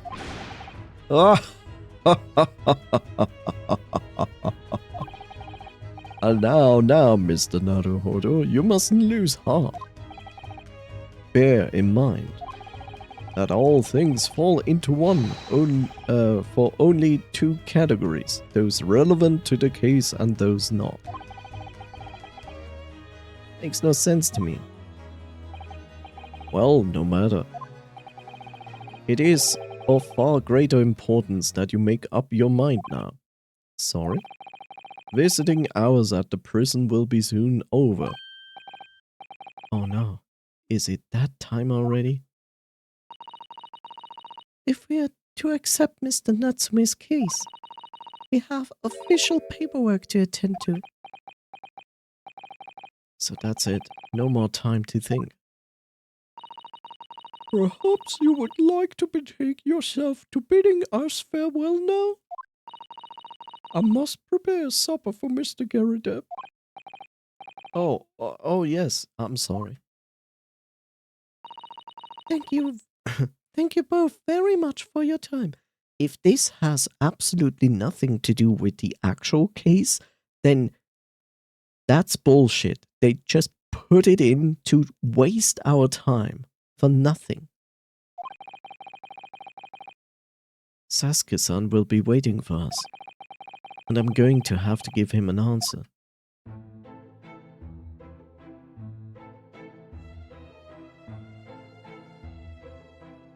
Oh god.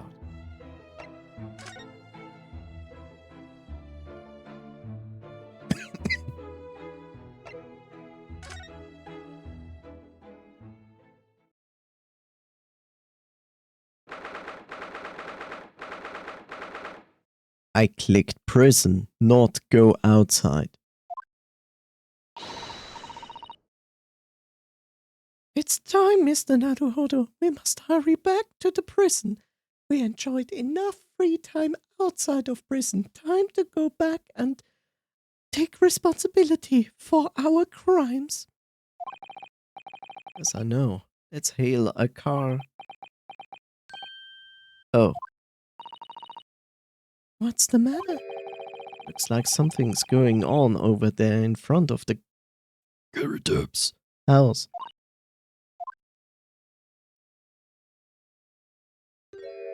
Oh god, what is this? What is this abomination of a monster? He's an insult to any monster. He's probably even an insult to any abomination. Oh god. What is this? Is it a court chester? Is it a chester to the chester?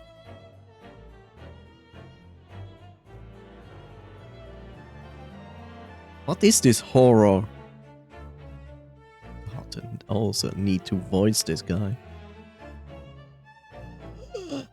Uh. hmm, hmm, hmm. Oh no.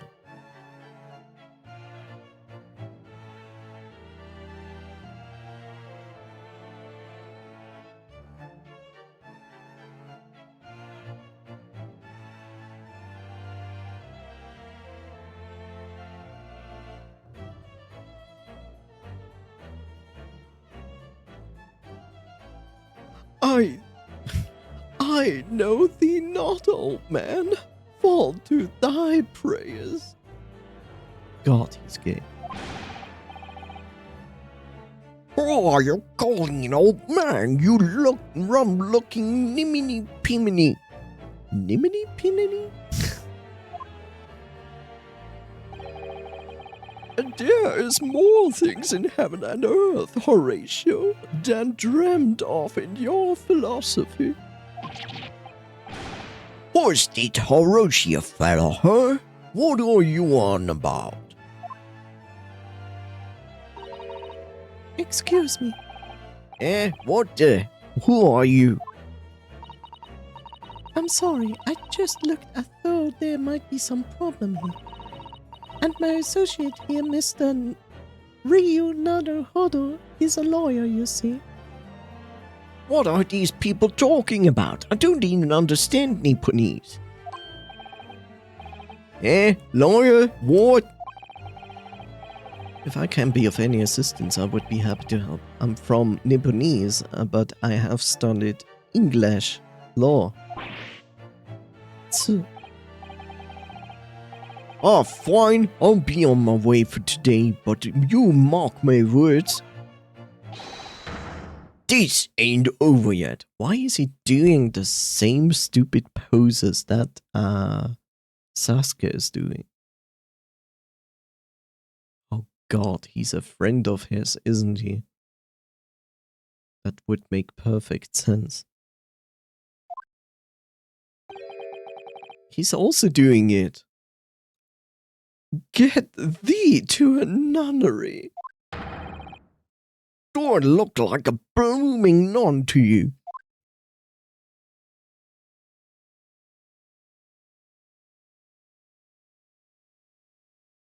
I hate this guy. I do hope you're not injured. Oh, fair Eastern maiden, thou art so gentle. Thank you. What was that all about? There are more things in heaven and earth, Horatio, than are dreamt in your philosophy. I'm not Horatio either. Forgive the inquiry, sir, but are you a lodger here? In the Gary Depp residence? Oh, fair maiden, oh, fair Eastern maiden, thou art so right. Yes, I dwell in this humble abode. Mr. Gary Depp mentioned that he had another lodger, didn't he? Let me guess, his name is James. This must be the man. Do you happen to know the other lodger who lives on the first floor? Ah, yes, a gentleman named Natsume? Oh, more worthy, a pole missed in my battle of words never could be there be. Sorry, battle, did you say? Who is stronger, Hamlet or Macbeth? Mr. Natsume and I sped long into the night. I see.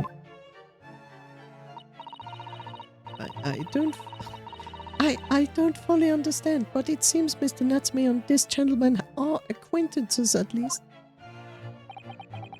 So, fair maiden, so good gentleman. I can tarry here no longer. Fare thee well. I didn't really understand him, but I think he's returned to his room.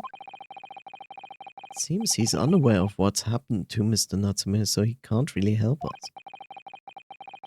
With Sasuke-san and that man as lodgers, the Garrett house is certainly full of eccentrics. Anyway, I'll go and find a carriage that we cannot pay. Yes, I'm sure Mr. Natsume is eagerly awaiting our return. Good thing we're gonna spend our last money on this carriage so we can sleep on the street. Isn't that right, Mr. Naruhodo? Let's hope we can get to the prison before visiting hours are over. Help.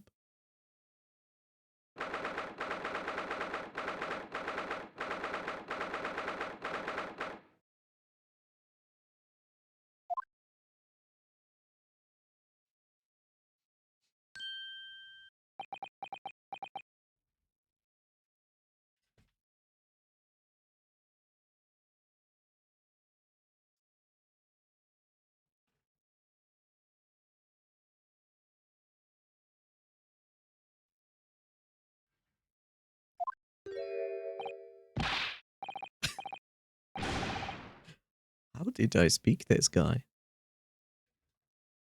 Oh, it's you. Yeah, I spoke him like that. Oh, God. Oh, it's you. You're here. You came. I came. Locum student Mr. Naruhodo Esquire. I can't believe you came back. I'm so touched. Calm down, Einstein, Chaplin.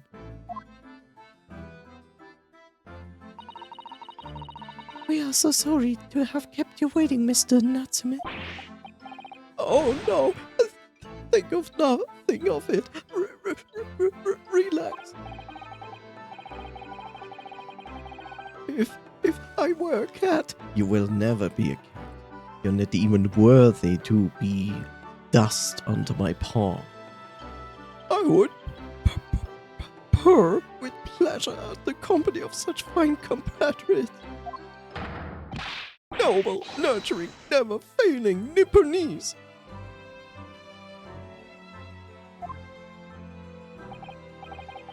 Oh, now, let's not get carried away. Oh, I quite agree. There is nothing more reassuring than the familiarity of one's native land. On the other hand, it is through friendship transcending international borders that one truly appreciates the fact. Such is my belief, at least.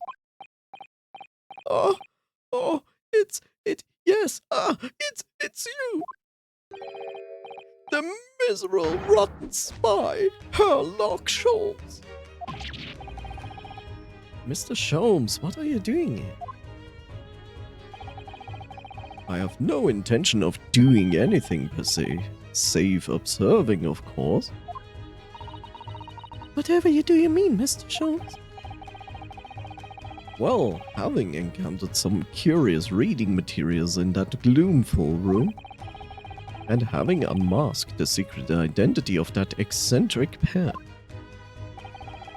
I decided I should drop in on my way home to see how our divested friend is faring. Gloomful room? At least your accommodation here offers a window, my dear fellow. In that sense, it is the superior option. Anyway, I must commend you on your taste in books. My day has been a delight and cost me not a penny. Oh, you! How dare you, Herlock Sholmes?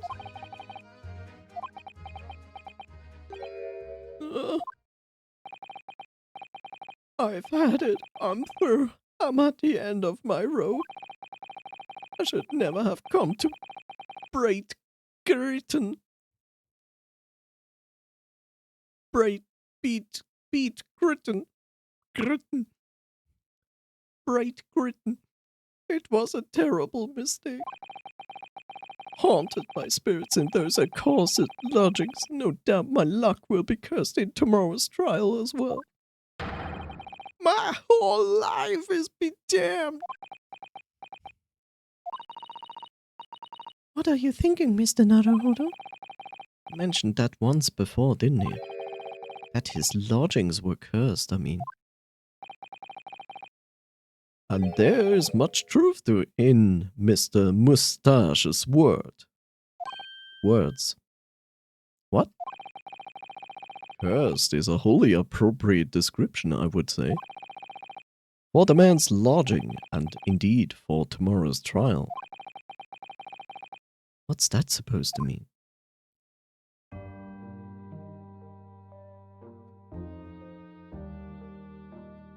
I wonder.